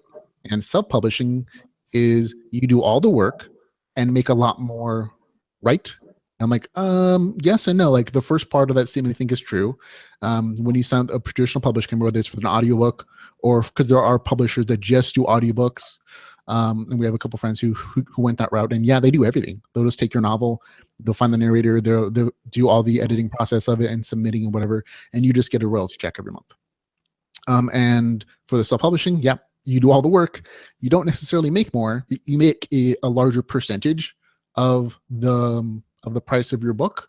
I think if depending on how the price, I think it's what is it, 70%. I think it's above $2.99 on Amazon, right? Yeah, so we'll make like 70% of whatever our sticker price is. Amazon takes it at 30%. That's a little bit different from if you sign up for Kindle Unlimited, but we'll just stick to assumptions of like straight sales for the moment. If you're doing a traditional publishing route, I think I talked to other people, like you get 10% maybe of 10 to 15% of the royalties of your sticker price of your novel if you're doing traditional publishing. You also might get an advancement from that traditional publisher who says, oh, here's some money to keep you going and to keep you writing, but that advancement is also taken out of your royalty check. Like, they're advancing you money that they assume you're going to make for them. So it's not like it's free money or anything, but your percentage is like something like 10 to 15% from a traditional publisher versus self-publishing, which is like 70% on Amazon, I think, depending on your price point. And so, yeah, percentage-wise, you have the potential to make more. But I think one of the benefits of traditional publishers is that they do all your advertising, they do all your marketing, they do all that promotional stuff. And so if you're not willing to do that for your own ebook stuff, maybe you can make more money with them because they're doing all that work for you. Well, the one thing you have to, when you get a contract from a traditional publisher, always check it. Simply because never assume you're getting anything is the one thing I found. Because a lot of times is actually they're not going to do much advertising for you. There's a lady that I know, and she writes as well, and she went from self-published to traditional published, and she is doing the same advertising, if not more advertising now, because like she's like, oh yeah, I'm published now, but they're like she has to promote. If she doesn't promote, then she doesn't make her sales, but then she's not getting it as much revenue generated from it anyway. So she's just like, I'm getting fleeced. So always read the fine print, is the only thing I could say about if you do self-publishing or if you do traditionally published. Either way, fine print, useful. Lawyer, Very much check. so. I would always recommend having a lawyer look it over. I know it's a little bit of an expense to have somebody like check it, but it's well worth your time, because sometimes when you sign up to the traditional publisher, you lose the rights to your entire world. Like, they own that world now. And so you can't write in that world anymore without their permission of any way, shape, or form sometimes. So there are a lot of other like small details like that when you go to a traditional publisher that you have to be aware of, that are other costs in besides just, not making as high a percentage potentially on your sales. Okay, we have a couple more questions. Part of your writing time, well, you talked about marketing a little bit. Like, do you do any of your marketing, or have you outsourced all of that?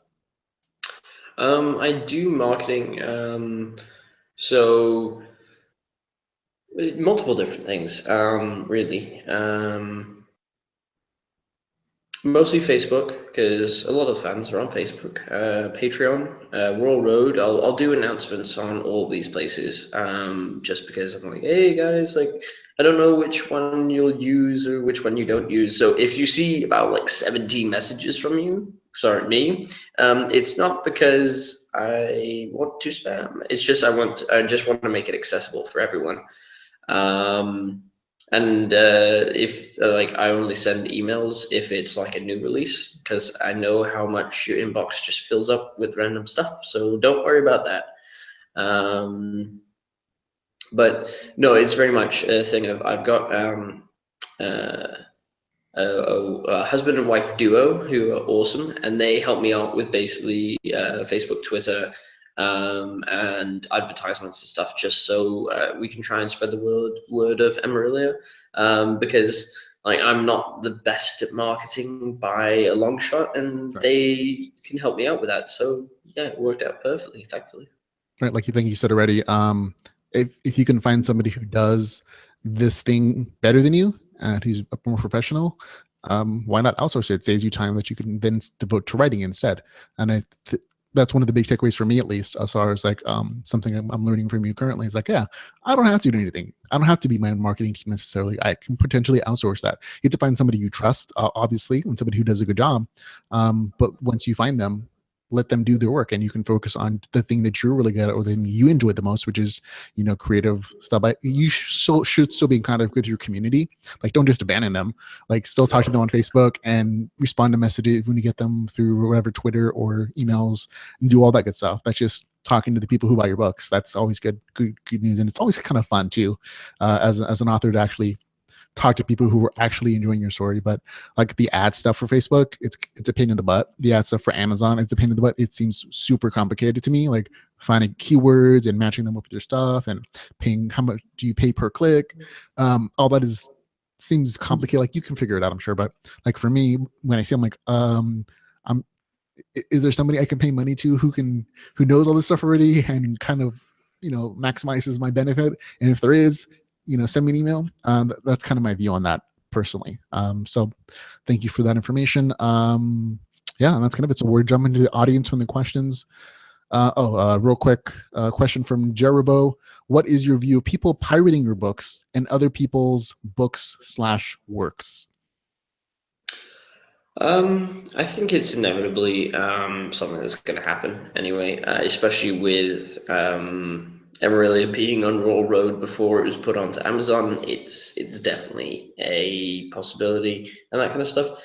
And yeah, it sucks. But I think that's something that you have to understand is going to happen. A certain amount of it does get caught by Google and other services who are saying, yeah, so this is copyright and infringement, and we'll go after it. Right. But yeah, no, it sucks. But like, if I tried to find every single thing of piracy, I would not do much at all. So I'm like, okay, it's gonna happen anyway. So like, do you actually see people who pirate your books, like the audiobooks out of it? Yeah, I've seen that before. I've seen my audiobooks, your audiobooks, every LitRPG audiobook I've ever is on the pirate sites. And I know this for various reasons. But I don't see as many ebooks necessarily. I think part of that is that ebooks are cheap relatively. They're 99 cents, a couple bucks. Kindle Unlimited makes them super inexpensive. So I don't see as much. I don't see as much ebook pirating as I do audiobook pirating. And even for me personally, like audio pirating, I was surprisingly happy when I saw it pirated. Because for me, I share the opinion, like, it's going to happen. That's a part of economic models. The black market, people can't afford something, they steal it and they pirate it. And for me, I'm like, those are sales that were necessarily taken away from, because that assumes that they were going to buy it if they couldn't pirate it. And for me, if the people who pirate it, they weren't going to buy it anyway, so at least they're enjoying my story. And that's kind of when I saw it on certain audiobook pirate sites. I was like, hey, I made the big time. Somebody liked my novel enough to rip it off and like give it away for free on those sites. yeah, no, it's interesting you say that, because I had the exact same thing when a book in my first series, I saw it was being pirated, and it's like, oh, oh, it's kind of strange, kind of cool. But no, it's definitely, I think, the less access someone has to it, then the more there's going to be pirating. And audiobooks are just very expensive from the get-go. That it's understandable that people are pirating them because it's just super easy for them to do so, because otherwise they're paying a lot for it.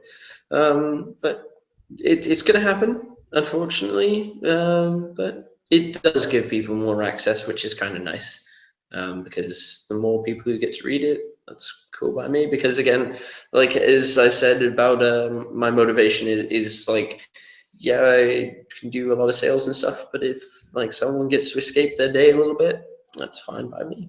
Right, and especially if you're already putting it out in some form for free, it's less of an issue. Like you said, you put it on Royal Road anyway, so I'm like, people have the opportunity to read it for free there as well. At least up until the time you put it on Kindle Unlimited or you put it on Amazon, whatever. So it like between the two of us, I'm like, yeah, I kind of feel the same. Like it's less of an issue. I would probably feel worse about it or feel more angry if I saw that people making money off their work or presenting it as their own. That was the case recently with another novel we saw on Amazon recently.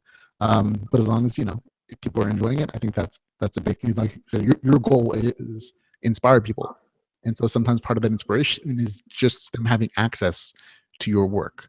And I'm sure I don't know if you else would, like if somebody couldn't afford it and they were just like, hey man, I like this series, I just can't afford it, I'd give it to them. Like, oh, here's a copy. Like I'll purchase it, or I'll give you a code, or whatever the case is.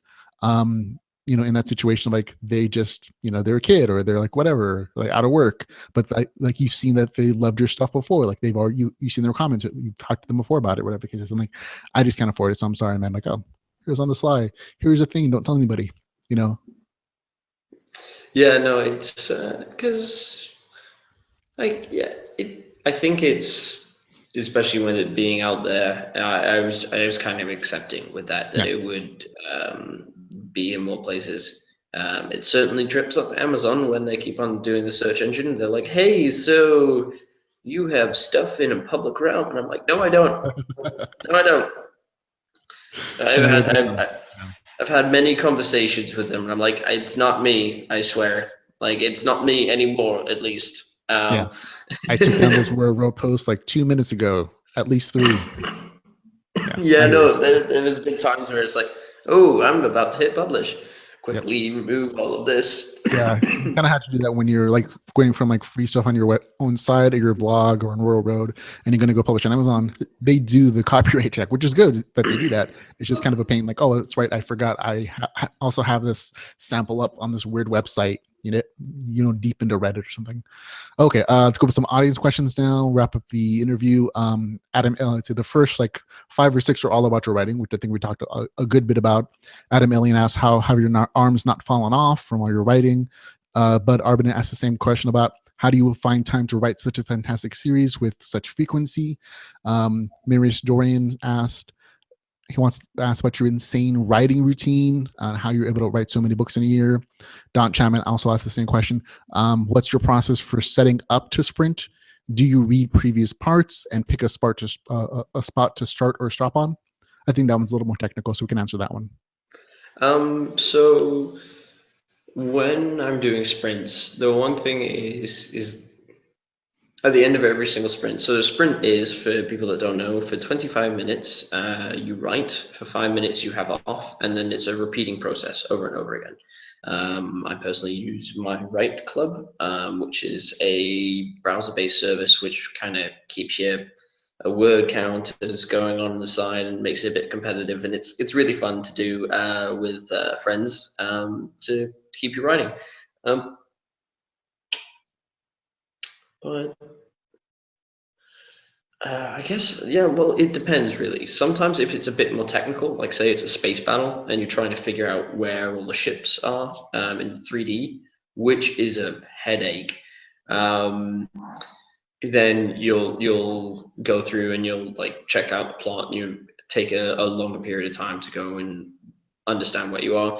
And sometimes, like, because you've been thinking about it all day, you'll just jump in and just start going. The biggest thing is just I probably read like the last 2 paragraphs, and by the time I've read the last 2 paragraphs, I'm ready to go right off of there and get back into it. Okay, perfect. I think that answers that question. Don also asks, "What's your process for setting up?" What's your favorite part of touring so far? Are you still keeping to word targets, or is this something that is straying? I'm loving touring. It's definitely added a lot of interesting challenges. Um, but the thing is, no, I've been keeping to my word goals. The one thing I made a promise was I'm going to hit my word goals at least 5 times a week. Um, it was kind of a personal thing because I was like, if I can't, then I'm not going to do it because I love writing, and it is like it is the thing that I said about earlier, where there's tasks I guess I've set myself. So if I don't do that, then I would probably stop touring, simply because I want to make books. If I can't write, then I can't do that very well. Right. So no, I've been keeping up with my word count. Although our friend Dawn, who I have been writing with, has been killing it with the sprints on my write club. So I'm feeling like I have to maybe speed up my sprints a little bit more just to try and get this book out that I'm working on. Perfect. And now, when you refer to touring, for us Americans, like you're just going on a vacation to different countries. You're traveling to different countries. Like right now, you think you're in Croatia, and you plan to go some other places later on, and you're staying in each location of like what, a month? Yeah, exactly. Yeah. Yeah. So us, just in case the Americans don't know what touring is, that's what it is. And actually, you've gone so far as to actually rent office space in Croatia currently, so that you can get your writing done in a focused environment. Because I think you were saying, oh, the internet sucked in the place you were staying at. Yeah, no, I couldn't play video games in my apartment. It was really not the best internet. But yeah, no, I've got the workplaces just because I wanted to keep updated, and like I'm always on like Facebook and Patreon and Railroad because I've got comments and stuff, and I'm saying hi and all that kind of thing. And it's great to talk to all the fans and that. So I'm always connected to internet. I think I would basically die without it. Is my connection to the world. Yeah, no, I think it's like the beauty of the internet, and that even if you're in some other country, from your home base, maybe it's like I think you live in Canada normally, right? And so even if Yeah. you're on another continent, going around, hanging out, having a good time, you can still connect with your community because of the internet, and you could, still say hi to them and upload your stuff and have your same beta readers. You don't have to find a whole new team every time you change locations. That is the beauty of the world we live in. And again, one of the pluses of self-publishing, I would say. Absolutely. Okay. Next question, from Dawn again. She has quite a few. When doing other things, do your characters insist you should be writing? In my mind, I picture Dave creating a portal from Emerilia and just like poking you with a stick, as as you're doing stuff. There's definitely, oh god, there's certain situations where I'll just be going about my day, and I'll just like there's something that reminds me and makes me think of them. Um, so there was my buddy was outside smoking his cigar and drinking whiskey, and we was like max relaxed, just hanging out. And I was like, that reminds me of my character Mark. And I literally had a moment in my brain where Mark appeared, and he like turned to me and he's like takes the cigar out of his mouth and says, "Well, what are you waiting for? Are you gonna start writing or what?" And then just like poof, and I was like, damn it. Like, but like it'll be those little things. It doesn't really like they don't yell at you to write, but you miss them. You really do. So it's that because it is so much fun to work with, that when you're not around them, then you're like, oh, I feel like I haven't done something today. I need to scratch that itch, but it just sometimes it works.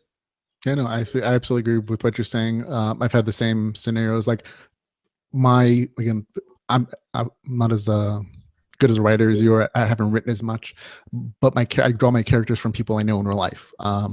Essentially, most of my main characters are just me, in like some shape or form, like some aspects of my life brought into like the character creation. But also like my wife. My wife is very much Mary. In the Adventures in Terror, like the snarky attitude. The only thing I didn't give her was red hair, which is what my wife has. And so very much like the things my wife says on a daily basis. I'm like, that's something what Mary would say. And I'm like taking notes. I'm like, oh yeah, Mary is going to say that in the next chapter of my, of the book or something. So I feel what you're saying, man. Yeah, no, it's definitely like every single character can just like pull and play with you, and they'll do the oddest things. Like someone sent me a message on Facebook about something Steve did, and just in this random conversation, it was like an entire scene just happened in my mind, and I'm just like, why are you still in there? Like, get the hell out of my brain. Why stop that? And he's just like I think the fun thing and something that there's a bit of melancholy with it is definitely when you're thinking on the past books and you remember the characters because they are a part of your life for like months on end as you write the series, which you get very close with them because you understand everything about them. It's about as knowledgeable as you can get of another person. No, I absolutely agree. When you're saying that, the song popped in my head of like, make new friends, don't forget the old, some are silver and the others gold. And that's kind of the way you feel about your characters as you like go from one series to another. Like, all those people were my old friends and these ones are my new friends, and sometimes you're able to port them, and that's always kind of fun too. Oh yeah, like there's been a lot of people who like, can you connect this somehow? And I'm like, Yeah. they're completely different universes. That would be cool. And then my brain starts thinking a bit, and I'm like, no, we can't do this. Well, unless you're like Scotty Fooch and like all your worlds are connected anyways, like it's a multiverse connected by Scotty's brain, in which case everybody is there anyways. Yeah, those books are just like, to me, they're just like, there's so much like to think of. Yeah, there's a lot of meta there, in that particular like franchise series universe, I guess.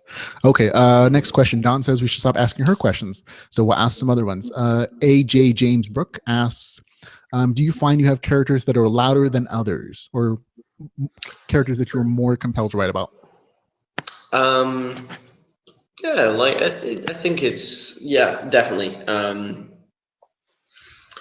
Sometimes it just might be the scene. Sometimes you're like, oh, I was going to write the scene with this person, and then another character just pops in and then just takes it. And it's not because like you don't like or dislike characters more or less than another. It's for me personally, especially with being a panster, it's just how it flows. And that will lead to them getting more time or less time. Yeah, and I think that's the case with you, just because you have more characters in your series. Like, you have so many characters that you try to create like a glossary at the very end of your books, just to keep them all straight for the readers. And so there are a lot more voices in your universe than I think some other people have. Like, I have 5. I think you have like 50. Yeah, the first thing, so on my first series, I had 40 something primary or secondary characters. Don't do that. Yeah, That's a lot of characters. that's Well, a it lot of was a lot people of to fun. It was a lot of fun, but it was just, your brain afterwards is just like, okay, so we're going to reduce the cast by a lot. Yeah, learning steps. Because I mean, I guess you don't have to, but for me, like I keep Excel spreadsheets of like everything, like these characters, where they're appearing, especially on like LitRPG. It's really useful to like keep track of like your stat sheets and how those numbers change. Like having your damage formula set up in advance is really useful, like keeping things consistent in your novel. And having like like actually copying pasting into like an Excel sheet. Like these are the items I have. These are the descriptions. This is how I format them. This is how I describe this particular character, or this is how I spell this word, or how I use these particular formatting for like my my notifications or whatever.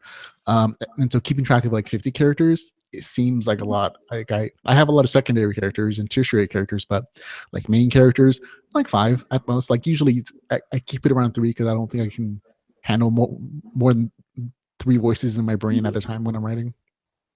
Oh, don't worry. The voices speak to you after a while. They do. Okay. Next question we have from Blaze Corbin, a mutual friend of ours. Chatfield, how sexy do you think Blaze Corbin is on a scale of 12 to infinity? Is there anything larger than infinity? Infinity plus. 1. There you go. Yeah. So that's your answer, infinity plus 1? Infinity plus 1, yes. There you go. Okay. Next question from Gabriel Rothweg. He is the author of the Earth Online series, which is a really funny stoner comedy. How do you write so many books? So gosh darn. Well, he's using other words. So gosh darn fast. I swear, if it wasn't so completely sure of my masculinity and wasn't a narcissist, I'd be severely emasculated. So I think we answered that question, but it's a funny comment. So next question. Apollo's Thorn, he asked, tell us your ultimate secret. How many milligrams of caffeine do you drink a day? I don't drink that much. Just usually 1 in the morning. Just one cup, or like 1 gallon? 1 cup. Oh, okay. 1 gallon, if possible, through IV. If technically, no. I just have 1 cup, because the thing is unless I'm doing like a night long writing marathon, I don't have caffeine, because the thing is, it's like if I have caffeine, I want to stay awake. So I found that like if I have less of it, then the more effective it was. So like sometimes it'll be like a gallon of tea or a gallon of coffee to keep me awake for a night if I'm doing a long sprint. All right. And do you like vary your pace, like how long your sprints are going to be sometimes? It depends. If I'm having a difficult time trying to get through it, sometimes I'll do this sprint's going to be for 15 minutes, another one's going to be for 10 minutes, one's going to be for 40 minutes, just to vary the time up. And then you ramp it up. So you ramp up to 40 minutes, and then you have a break, a nice big break of like 15 minutes. Like you have a good read, and then it's 5 minutes, 10 minutes of working and that kind of stuff. So little tricks basically to get your brain to work. Okay, perfect. Thank you for those secrets. Another Apollo Sun question is, what is your favorite dressing? Ranch dressing, spicy ranch dressing, home style ranch dressing, or another kind of ranch? There is a bacon ranch dressing in Canada. It's bacon. It makes everything better. It's awesome. My mouth is watering with the mention of bacon ranch dressing, to be honest. I'm a huge ranch fan. I buy like 2 big bottles of home style ranch, which is a brand in the United States. I am curious to get the brand name of that bacon ranch dressing from you, though. So you'll have to send me a link, because I'm seriously considering importing it at this point. Okay. Apollo also asked, bacon, speaking of which, how do you take your bacon? Canadian or American style bacon, and then a bit chewy. I think I'm going to assume I think Apollos is American. So I'm going to go with like American bacon. So chewy, you said? Yeah, just a bit chewy, like not like just before it becomes crispy. Oh, see, I think that's very much, because you're English, like you were born in England, right? And so I think that's a huge difference between American bacon and English bacon, because I traveled to London. I stayed in some bread and breakfast on a tour of like Europe when I was younger, and I found that was like a huge cultural difference. Like my bacon, when it came out of it was kind of wiggling, I think, next to like the baked beans and the slice of tomato, and I was like, what is this breakfast? Like I was very much used to the American bacon, where it's like crispy and crunchy, and so yeah. Well, it's also like super thick, and it has a different taste to it. It's not like this might ruffle some feathers, but I don't like the UK bacon as much as Canadian or American bacon. Sorry, I'm just like now I'm thinking about it. I'm so hungry. Just I want bacon. But yeah, no, it's different bacon essentially. Yeah, no, I absolutely agree. There are different kinds of bacon, and I think part of it is just like, oh, what you grew up with. It's sometimes what you like. Then as you grow older, you can maybe change your mind. As you, I think that's one of the benefits of having an international life is that you get to see different kinds of way people eat foods and their different cultural views. And I think that's something I love about traveling that I sort of miss. Is haven't done it recently since I've been stuck, here in like day jobs and stuff. But something I might do now that I have the freedom of like not having a day job. So maybe I'll travel, join you in traveling at some point. It's fun. Okay, let's see. Kohi Kawali, Jason H says, "What was the major influence on your first writing the Trapmine project? If it's a good book to get new people into the genre." So, Um. What got me writing it? I guess it was so when we start with Dave's trying to escape essentially, and I guess I was trying to escape a little bit too away from the series I had just written. Um, it was just I'd always had this idea. It would be cool if fantasy and science fiction, like, because if you have enough science fiction, it becomes fantasy. It's such to the nth degree, and that matched with I've got video games and I'm getting this character to escape, and I was like, let's give it a go, and just went from there. Um, Sorry, what was the second part of it? Coming into um, LitRPG. is it a good new book to get people? I think he's asking like, would this be a book people could recommend as like, oh, this is an example of LitRPG, and get their initial fix of the genre? Um, I would think if people liked The Matrix, Mhm. I'm gonna say it's probably like unless someone is connected to the influences of the book, it's probably it might not be the best one to start with when coming into the RPG. It is complicated and it is bizarre, so it takes a bit more to digest than some of the other books in the genre. So I would say uh, for some people, yes. For the majority, I don't think it would be a good starter book, but that's just my opinion. So I don't know. Okay, hey, you heard it from the author's lips. Don't read this book unless you've already like LitRPG, I guess. For me, I actually think it is a good introduction from the certain perspective that you've already mentioned. Like if when you're thinking of like recommending books for friends and relatives to get them in LitRPG, which is we're all LitRPG dealers. If you love the genre, we want as many other addicts to join us as possible.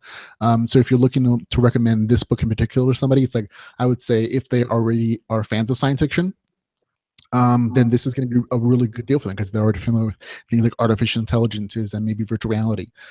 If they're just into fantasy directly, maybe not as much because there is a lot of sci-fi elements that pull into the story as like their not their first jump in. There's plenty of other fantasy RPG out there that'll probably fit them a little bit better. But if they love, like I said, if they love the Matrix or they just love like the idea of the Matrix combined with World of Warcraft, then this is a good place to start for them. But it does kind of depend on the audience. Like, not every book is going to land with everybody. So you kind of have to tailor your recommendations.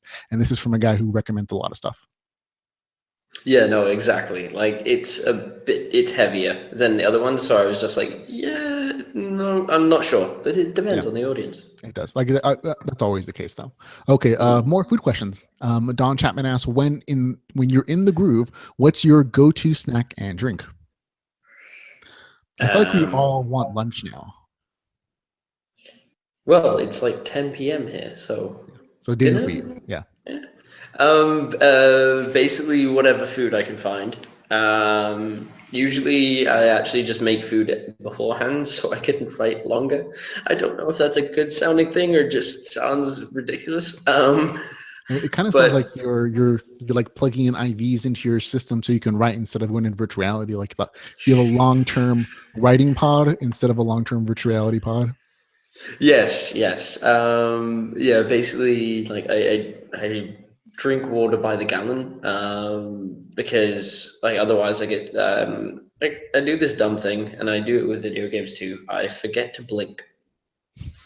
Like when you've done a long gaming session and you're just like, oh,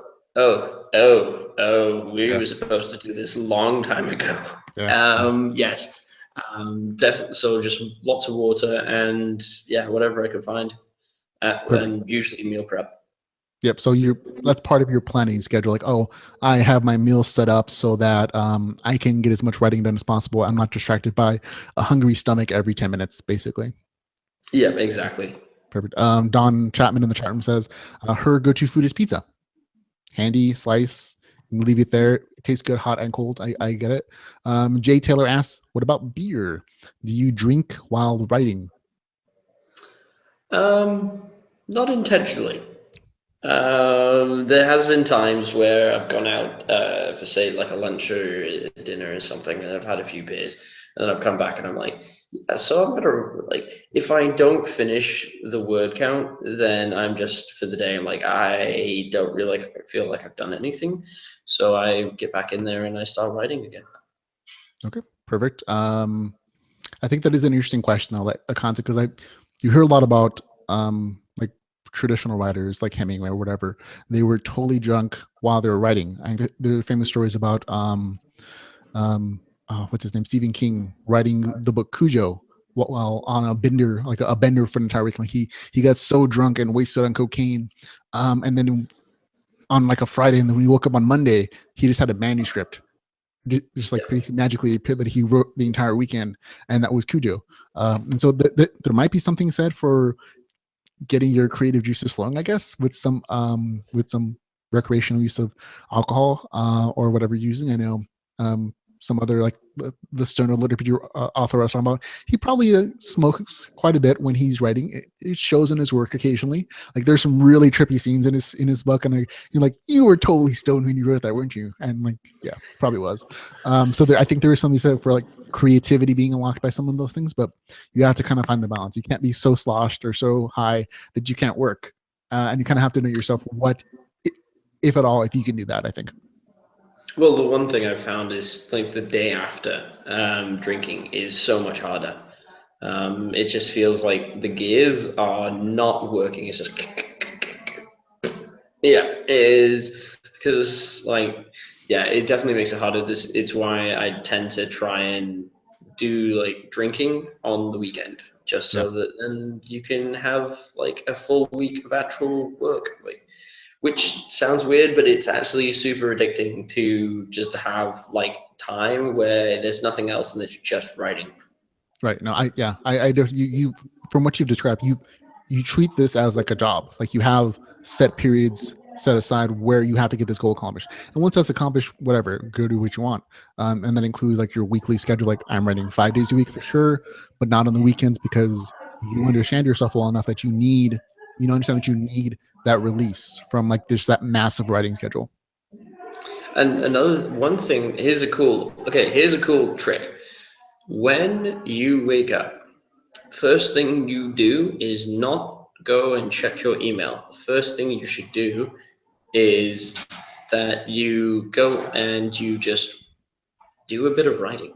Do like 5-10 minutes of writing. It gets your brain thinking about it, and then go take a shower, go whatever, and then then go about your day, and you'll be completely fine. Okay, so you take showers daily, and that's good. But yeah, no, it's if you start writing early, as soon as you get out, it kind of like gets your brain going. I found if you start like reading or if you start going into your emails and all that kind of stuff, then it starts playing with it really. Oh yeah, no, I definitely. I hear you saying like you're starting your mind's process off in the direction you want it to go from the get go, instead of like getting distracted by everything else, and thinking of it as like setting your mind so it's consuming Facebook or Twitter or the internet. You're setting it to create mode from the get go, and I think that's a good way to start if you want to do this full time, or if you're serious about like production of words. Well, I think it's especially like when you have those days when you're like, oh, I'm going to be doing something else that's not writing. It kind of gets you in that phase where it's like it's the first thing you're thinking about instead of anything else you Right. can have that changeover, right? Yep, I agree totally. Okay, next one, Gareth Little. He This is more of a comment from him, less of a question. It says, "I would love to see Dave dissect an altar of rebirth and what comes from that."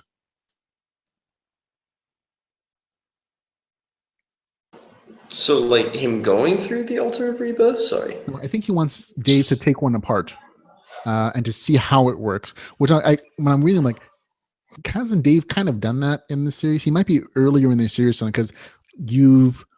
This is so a little spoiler, folks. So just cover your ears if you want to hear it. Dave and Bob have already figured out a way to do the altar of rebirth in a way off of Emerilia, right? So I'm kind of curious. I'm not sure what the question is, like whether like the tech side of it, or what if Dave could just take one apart and figure out how it works, and how would he use that to create something new, maybe? Well, okay. So, this is actually something that a lot of people have been asking about. So the Altar of Rebirth and the portals are all watched by the AI. Basically, you mess with them at all, they turn off or they just kill the person. Just because they don't want anyone messing with it. So the Aleph, the whole reason that the Aleph were basically banished was because they started pulling apart portals. And like the Aleph are living in these cities which are like hugely like locked off and hidden from everyone. They've got like stealth runes all over them. But as soon as the Pantheon found out about this going on, sorry, not the Pantheon, the Jugal found out about this going on, they basically sent the Pantheon to go and wipe them out. They turned everyone against the Aleph. Basically just a massive crusade against them. So like Bob saved them. But that's basically what happens. If you start taking apart a portal, you pretty much massacred, or altar of rebirth. Basically, so what happens is when Bob starts pulling people from the simulation, um, Bob is basically making it himself. Bob is, because Bob's made everyone on Emerilia. Bob is basically the father of second generation humanity, which is kind of kick ass. But he's using that information of he was the scientist that came and he made all of Emerilia, so he knows biological systems. He knows that kind of information. That him working with these other like people with like great minds, that they can reverse engineer and create bodies basically for these people. So it's not technically an altar of rebirth. It's basically making a body and downloading the information from the brain into it. Instead of like an altar rebirth is basically like a whole bunch of AI. Sorry, nanites take an imprint of your brain, put it into an altar of rebirth, and then make you again, which is crazy complicated. And the whole thing of like, if you're basically when you're being reborn, the reason that people in Emerilia don't freak out is because they think it's just respawn, right? Like if you're respawning, you're just like, come on, and like you're smashing like square or X and you're trying to spawn even faster, right? But for like the Juco and the people who like die and then they're coming through the altar of rebirth, it's like that's a huge mental impact of like you've died, and now you're coming back to life, and it's like that's like, it basically can put them into like a just really mentally they're just unstable because of that. Okay, so I guess I have some more questions for you now that you made those statements. If the new system with Bob pulling people from the Earth simulation and putting them in new bodies, are they connected to the altar rebirth, or if they die, do they die permanently? If they're not connected to the altars, because if they were connected to the altars, then the AI would be able to Right. pick up that information, Right. because you cannot mess with the altar of rebirth, because as soon as information is put into it, it's reported right back to the Jugal. So if they die, they're dead. Okay, so there is no once the Jucal system is overthrown, whatever the case is, or disconnected from Emerilia. So everybody then just has one life still. If they're from the Earth simulation, but if they're from the Emerilia simulation where they're connected to those altars, where they can still have those second, third, fourth, fifth, whatever respawns. But anybody who's pulled from Earth simulation is just has that one life like they would normally, basically. Kind of. Or are there backup bodies for them, basically? Is it going to be the case like, oh, their minds are copied, like the same way that happens with Steve, basically, where their minds are essentially on a regular basis backed, and then they have a series of new bodies waiting in case they happen to die, and then their minds can then be reloaded into those alternate bodies. So for the people coming from Earth and for the Emerilians, it's a chance game. Right. It's the chance that maybe there's going to be a full imprint of their mind saved somewhere in enough resolution that when it comes to them that they can actually make a body around it. If there isn't, then that's it, kaput. So basically you've got to treat this as if it's your last life because you don't know if it is or not. And well, the Altar of Rebirth and the portals are all controlled by the Drukal Empire. So they put fail-safes into people. Right. They're going to probably put fail-safes into the technology. So they'll probably, if you were in Empire. Yeah, it seems like you're getting to spoil territory for book number 11. I don't want to have to force you into like telling people because you're hesitating. So that's fine. We can skip that portion of it because we can all kind of extrapolate. If you've read book 10, you understand what's happening. We don't want to spoil it to anybody. But the stuff we're talking about now is like more like things that are happening. So we'll move back into some of these questions. I didn't mean to, spoil things for anybody, but if you did, spoil time is over, guys. So you can listen again. You can unplug. Okay. Michael Scott Earl asks, I need to know his workout routine. Have you seen that body? Damn, so sexy. I just like in between work, I just like, I don't know, go find a gym because like when I go to a gym, I can actually get out of like just thinking about anything and just work out. It's good fun. So you work out every day, every couple days, once a month? Because I've seen you in real life. Like, I don't think it's once a month. Like every couple of days or so. I'm just it basically depends. Now I'm touring around. It's harder to find gyms and stuff, but I find it as I can. And yeah, apparently people love running. I hate running. I don't know anybody that loves running. Like, I mean, on people I know in real life, like the those athletes, they're a different kind of people. But like real people, like I don't think anybody really loves running. It's just something you feel like you have to do to stay in shape. Not that I'm concerned about staying in shape. Like I'm married, I stay at home and write. I have to look good from like here up. That's why we're suitable. But low, for all you know, like I could be wearing like underwears or just be totally naked or wearing joggers, and you guys would never know the difference. I'll leave that to your imagination though. Or your fanfic. God. That'll also come into your fanfic. Okay. Jay Taylor asks, who is his favorite reader and why is it him? Well, didn't he just answer his own question? I think he did. Jay Taylor in the chat room is also screaming out spoilers.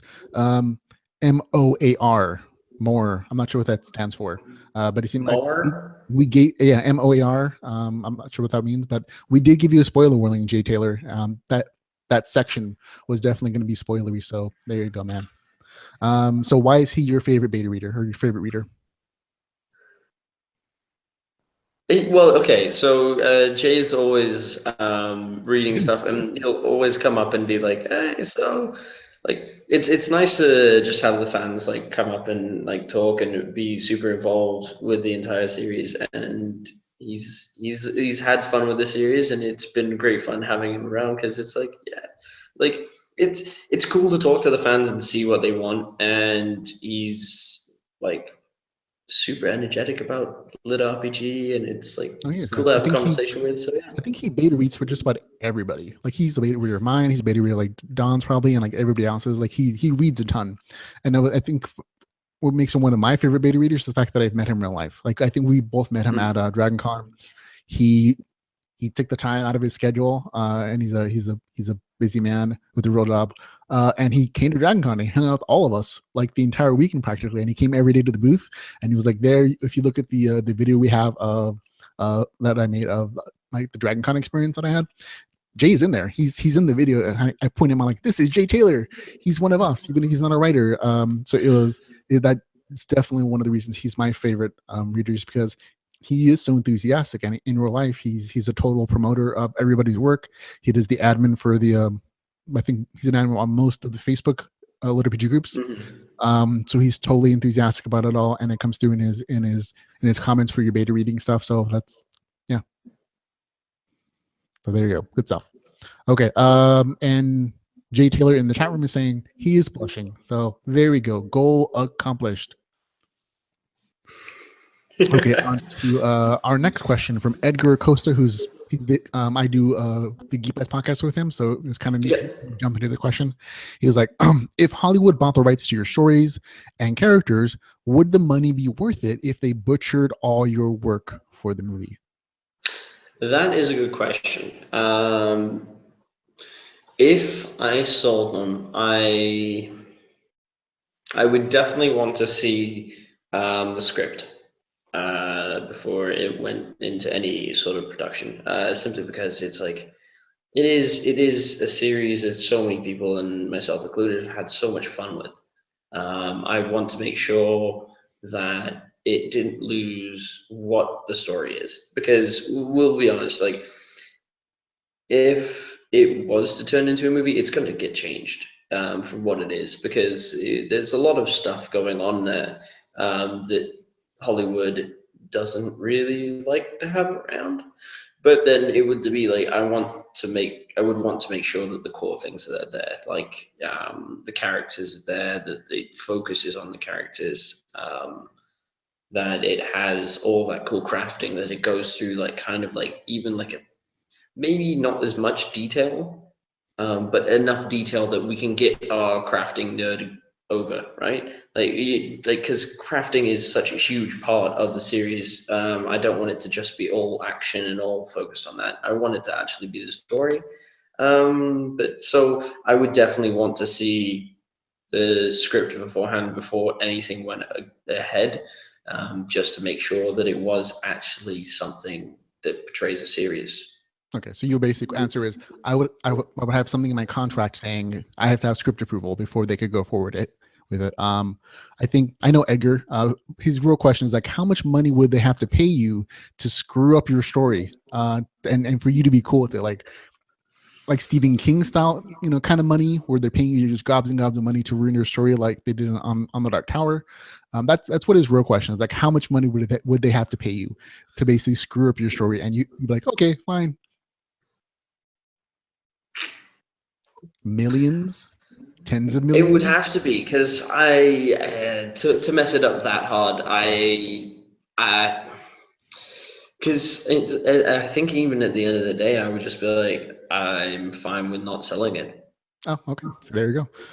He has morals, Edgar. I'm sorry. I'm like, you give me millions of dollars to buy my series. Like, I don't care what you do with it. You want to turn into hardcore pornography? Hey, whatever. As long as that check clears. Well, like, I don't know. It would be a thing where coming to it, like you can you can like make you can have theories or hopefuls for it, but like we'd have to see at the end of the day what would happen. Yeah, this is like a super speculative question, because like none of us are getting movie right offers at this point, so it's like really not like not likely. Yeah. But for me, I'm like, yeah, you want to give me millions and millions of dollars to buy these rights? Yeah, for us. But like millions, then you do what you want with it, man. I don't. But like for thousands, not so much. Like $10, nope. But millions, you start catching my interest. It's like, well, like, yeah, okay, whatever. Like I'll write something new in some other universe if you mess up that one. I'm fine with that. Yeah. Okay. Next question. Daniel Shinohoven asks, how many books do you plan for the series? We totally hit that one off the bat. 11 is the end of that one, I think, which is what you revealed to everybody. The next one coming out this month in November is going to be the end, folks. So there you go. December 5th. Sorry. Is it? I have another book coming out this month Okay. that's not Emerilia. It's going to be December 5th. Oh, so we're gonna. Wow, you're missing your month guideline of like having an Emerilia book every month. That's. I'm not sure if I'm sad about that or not. It definitely is. It breaks our routine, though. It definitely breaks our routine. Yeah, well, it was that whole I had a mess up of trying to do too much in one Right. go. So I was like, "Yep, I'm just gonna take an extra 2 weeks," and the extra 2 weeks have really helped out. And people who've read book 10 have been like, "Yeah, you kind of messed up, but thank you for taking the time and actually keeping this one sorted out." I was like, Okay, perfect. "Awesome." So I'll translate it to what you said. December 5th is when book 11 in Emerilia is coming out. Then is that Yep. okay? So I'll update the list on that then. Um, Daniel also asked, how did you come up with such a large scope for your series? Did you plan out the whole series in advance, or was it just, here's a book, I'm writing it, and it just kind of went pantsy the whole way? It was so panster. Like the ending's the ending, and it has always been the ending. But the in between stuff, like the scale of things, just yeah, it grew into what it was. I didn't think it was going to basically encompass an entire planet, but it did. Okay. So So in the end, you'd always plan for everything to be just like a giant dream at the end of book 11. Like he just wakes up and is like, oh no.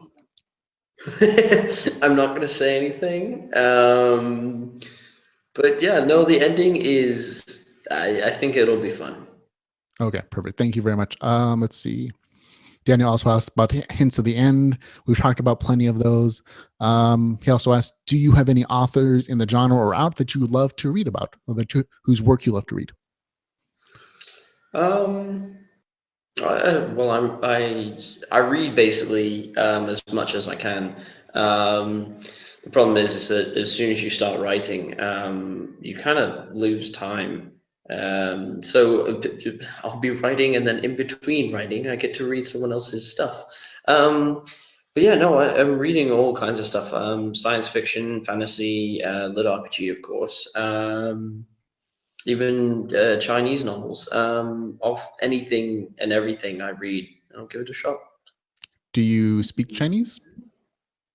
No. It's That must make I've that heard interesting. it's very, very tonal, and I'm like, I could not possibly try to understand this. So yeah.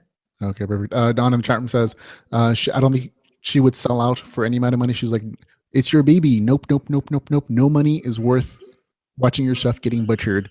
Um, I guess I just disagree. There's always some monies, whether it's millions or billions. I think most people would accept to see their works not go well. I mean, Hmm. people sell out for like, I mean, $10,000 or whatever. So millions is kind of my price. Okay, so next question, Dana Shinofan again. Are you doing any conventions in 2018? I think the only one I have plans to be at is DragonCon. Um, I think it's just simply I could go to cons all the time, Right. but then it would take time out of writing. And I love writing, and people love reading. So I think I'm going to keep it to DragonCon, just to make things easier um, for the fans and for myself. So it's not like running to different things. It's just one event, and then that's it.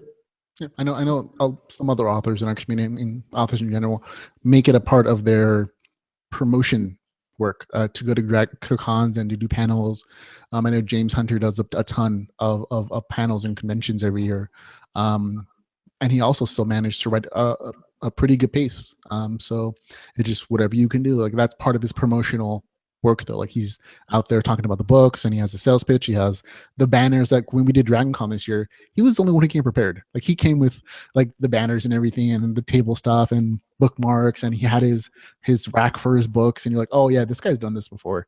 And it turns out he does it a lot. Yeah, we were having a conversation about trying to get books through security, and we're just like, I hope no one weighs this because this is so much overweight because it's just filled with books. And we're like, huh, Yeah, it probably looks really odd when it goes through an X-ray machine. There's all of these small little things that are just packed right together. But Yeah, yeah, I definitely got stopped at security when I came in with like a box of papers. They're like, seems awfully thick. We have to check this out. yeah. What is going on here? I like to read, and I read a lot. Yes. That's my reasons. Okay. Michael Vanderberg asked, "Is the plan to take your Emerilia story into space, changing it from fantasy to a fantasy build to space opera?" So I'm gonna go with no if nine's it. Well, sort of like 11. I see the space opera stuff coming in a little bit more. We talked about a little bit before, but could you see expanding Emerilia's franchise from just fantasy into like lit RPG space opera?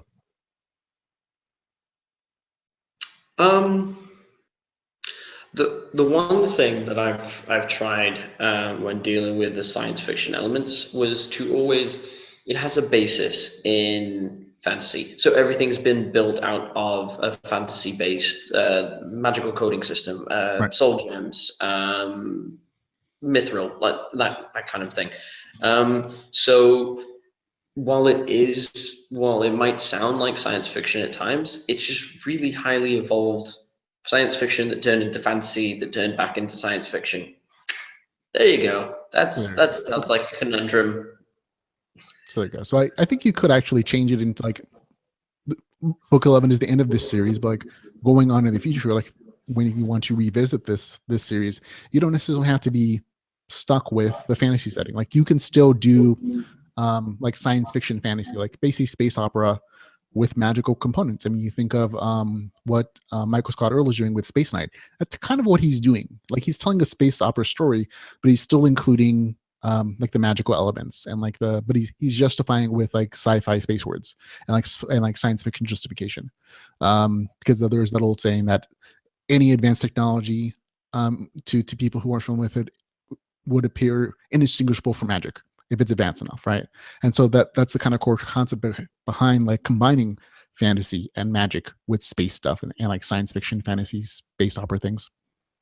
Yeah, exactly.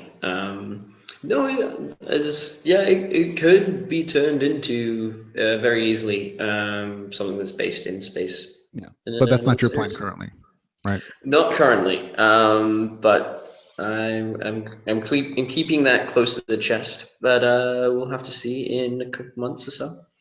Maybe. Okay. Chuck Compton asks, when is the next audiobook going to be released? Again, with Audible and all of that, it's not really possible to say when they're going to be put out, unfortunately. Have Sorry. you I think you have book one. Do you have book two out as Audible yet? Book two is out as of a couple weeks, last week, 2 weeks ago. Yeah. I think I remember writing about it. Have you submitted book three yet to Audible? We can say that for sure or not, right? Yeah, book three is in process right now. It should be done by mid-November, and then that's off. Basically, what I've done with Tristan is I have given him all of the books, Right. and I've said to use your magical voice and make these into things. And so he's going to go through them as fast as possible and turn them into audiobooks. Okay, so is he still recording book three, or has it been submitted to ACX already? He's still recording it, and it will be Okay. done by mid-November. Okay, so for people in the audience, by done he means that by mid-November, Michael Chatfield will have, hopefully, assuming nothing goes wrong, submitted the files for the audiobook to Audible, and then on their end, it might take anywhere from 1 to 4 weeks, usually, sometimes more if there's an issue, before it actually gets to you, the consumer. So there you go. He only controls so much. So he's saying basically by mid-November, he'll hopefully have submitted the files to Audible and for them to approve it. It should hopefully be out before Christmas. Christmas presents. Hey, perfect. I love that one. Okay. Next question. Simon Richard Larcher asks, do you have any particular games or game that you drew inspiration from for your stuff? Definitely Oblivion. So especially where there's the whole point of he's saving up points at the beginning, which people were like, why is he saving up points? What's happening? So I was playing Oblivion, And basically, I had gotten to a certain point in time, and I was in the gladiator arena and I'm fighting and all this kind of stuff. And I'm like, these guys are really hard to beat. This is a real big pain in the butt. I went back in and I was like, oh, you know what? I sleep, then I can get my stamina and my health back, and I don't have to use all my potions. So I went to sleep, and I'm like, what? What's this screen? I hadn't leveled up in the longest period of time. I think I was like level 3 still. So I leveled up and I was like, wait a minute, how many of these have I got? So I kept on going to sleep, and I went from level 3 to I think like level 17 in the space of an hour. And I was like, oh, this is really cool. But then it was like I could completely build my entire character out. So I was Right. like min-maxing all over the place. I'm like, oh, this is really cool. If I get this next time, then I can do this. And then I came out of there and I was like basically like, and then that guy just collapsed. And I was like, so this is how it feels to level up. So that was definitely a big one there. But then I don't know. Yeah, it's so much easier to beat those bad guys when you actually use your levels and your skills, and you sign those stat points. Whoops. No, I Sorry. honestly, I understand exactly what you're saying, man. Because this happened to me in my story too. Like I get so caught up in just like the fighting and the adventuring and writing the story that I in this last novel I kind of forgot to assign out skill points until like the very last chapter. I'm like, oh yeah, that's right. I have like 70 skill points to assign out, and I'm like, oh well, good thing this fight is so hard in the end because now he can use them all, and I made it a part of the thing. Like, oh, that's the section. I have a whole section like he decided to assign them this way, and that becomes his build at the end. But I seriously, even when I'm gaming, I'll sometimes forget because you just get in so into the thing, like you into the fights, and you just slips your mind. And people think that you'll see that in RPG, like no gamer would ever forget to assign his stat points and his skill points in a real RPG game. That's part of the thing. I'm like, no, it happens a lot. Sorry. Whoops. Well, Yeah. so Yeah, there you no, go. it was definitely, and well, it was really freaky. Also, the very first time I did it, the Dark Brotherhood showed up, and I was like, huh. So that's how I join you guys, huh? I was wondering where you guys were going to come in, and so I saw the stuff on the internet. Yeah, look, I stabbed someone. Wasn't that the way to get now? Okay. So yeah, very good. Okay, next question. Scott Hess asks, he sees a lot of accurate military references in the story, such as jumping out of citadels. Were you former military? I think we mentioned this a couple times, but I'll let you answer.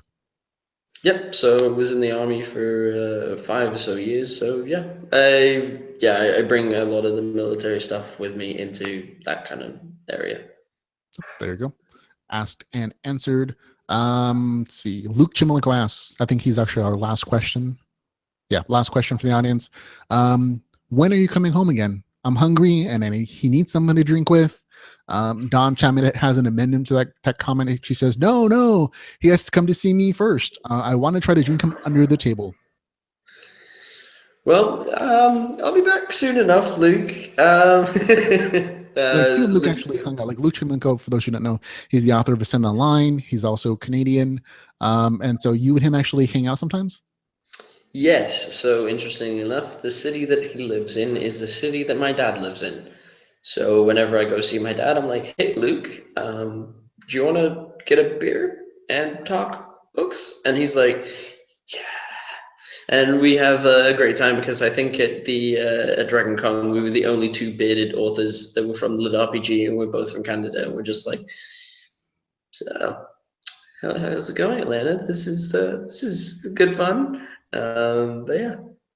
Yeah, I'm always sad that he didn't hang out with us more at DragonCon because, like you, me, and Corvin and Jeff Hayes were all very much about going out at night and drinking heavily.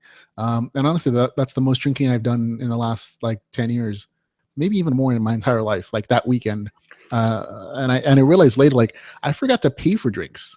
Like everybody kept buying me things like, "Hey, Ramon, you don't drink? Oh, here's a beer, or here's a shot or something." But I was surprised that he didn't hang out with us as much. I was like, oh, that we need more Canadians in the group to even it out between the U.S. and Canada. Well, I think it was with the first couple of days he wasn't there, right? Because he was transitioning over. But yeah, I think there's only two Canadians, I think, right now. in the LitRPG sphere. But then it's like growing. It was based in Russia and now America, and now it's just exploding to everywhere, really, of at least a writing base and fan bases all around the world too. Yeah, I think Dawn is in. I think Dawn lives in London, somewhere. So if you happen to be in the neighborhood, I think she's more than happy to catch a drink with you. She says she wants to try to drink you on the table. I'm not sure what that's going to lead to. Yep, it's a lot of alcohol. A lot of good pubs though around there. So yeah. Yeah, that's what I saw when I was there. I'm not big drink. I'm like every corner. I'm like, hey, there's a new one. Yeah, and they've got good food. I like food, so yeah. Oh yeah, great food. Yeah, bangers and mash. Like yeah. Yep. Homemade food, and you can't beat it. No matter what homemade food it is. Very much so. Okay. Looks like that's pretty much the end of our conversation. Was there anything that I missed that you wanted to talk about before we head off? So if anyone's interested and wants a free book that's signed, the Trap Mine Project is currently on a giveaway in Goodreads, and I think there's going to be a link below somewhere down there that Ramon's going to be putting up, and yeah, hope you have a great time. Yeah, perfect. So thank you very much for taking the time. This is like I think one of the longest interviews I've ever done. It's at 3 hours of like recorded time. Usually it's like 3 hours, like 2 hours published, and like a half an hour of like chatting before and afterwards. Because we went live, we kept most of the time actually talking where people can see it. So it's been a very interesting experience to do this live. Thank you everybody for joining us on the chat room for the comments on this. But again, Michael, thank you very much for taking the time out of your very busy schedule apparently to chat with me. Just think personally because I like you as a guy, had a good time hanging out with you in DragonCon. I hope we can do that again, but also because I know you're busy writing other books every single day, so I know that actually this is special. So I appreciate that, and everybody in the chat room is saying thank you very much for coming as well. Remember folks, you can see Michael's he has a webpage, he has a Facebook page, he has a Twitter account, Patreon, but most importantly, go buy his books because they're really good. So thanks a lot, Michael. If you want us to go out, everybody, we'll end the interview. See you later. Thanks for hanging out, and thanks for having me, Ramon. My pleasure. For the LitRPG Podcast, folks, I'm Ramon Mejia, and until we can hang out again, remember to go read some LitRPG. Goodbye, everybody.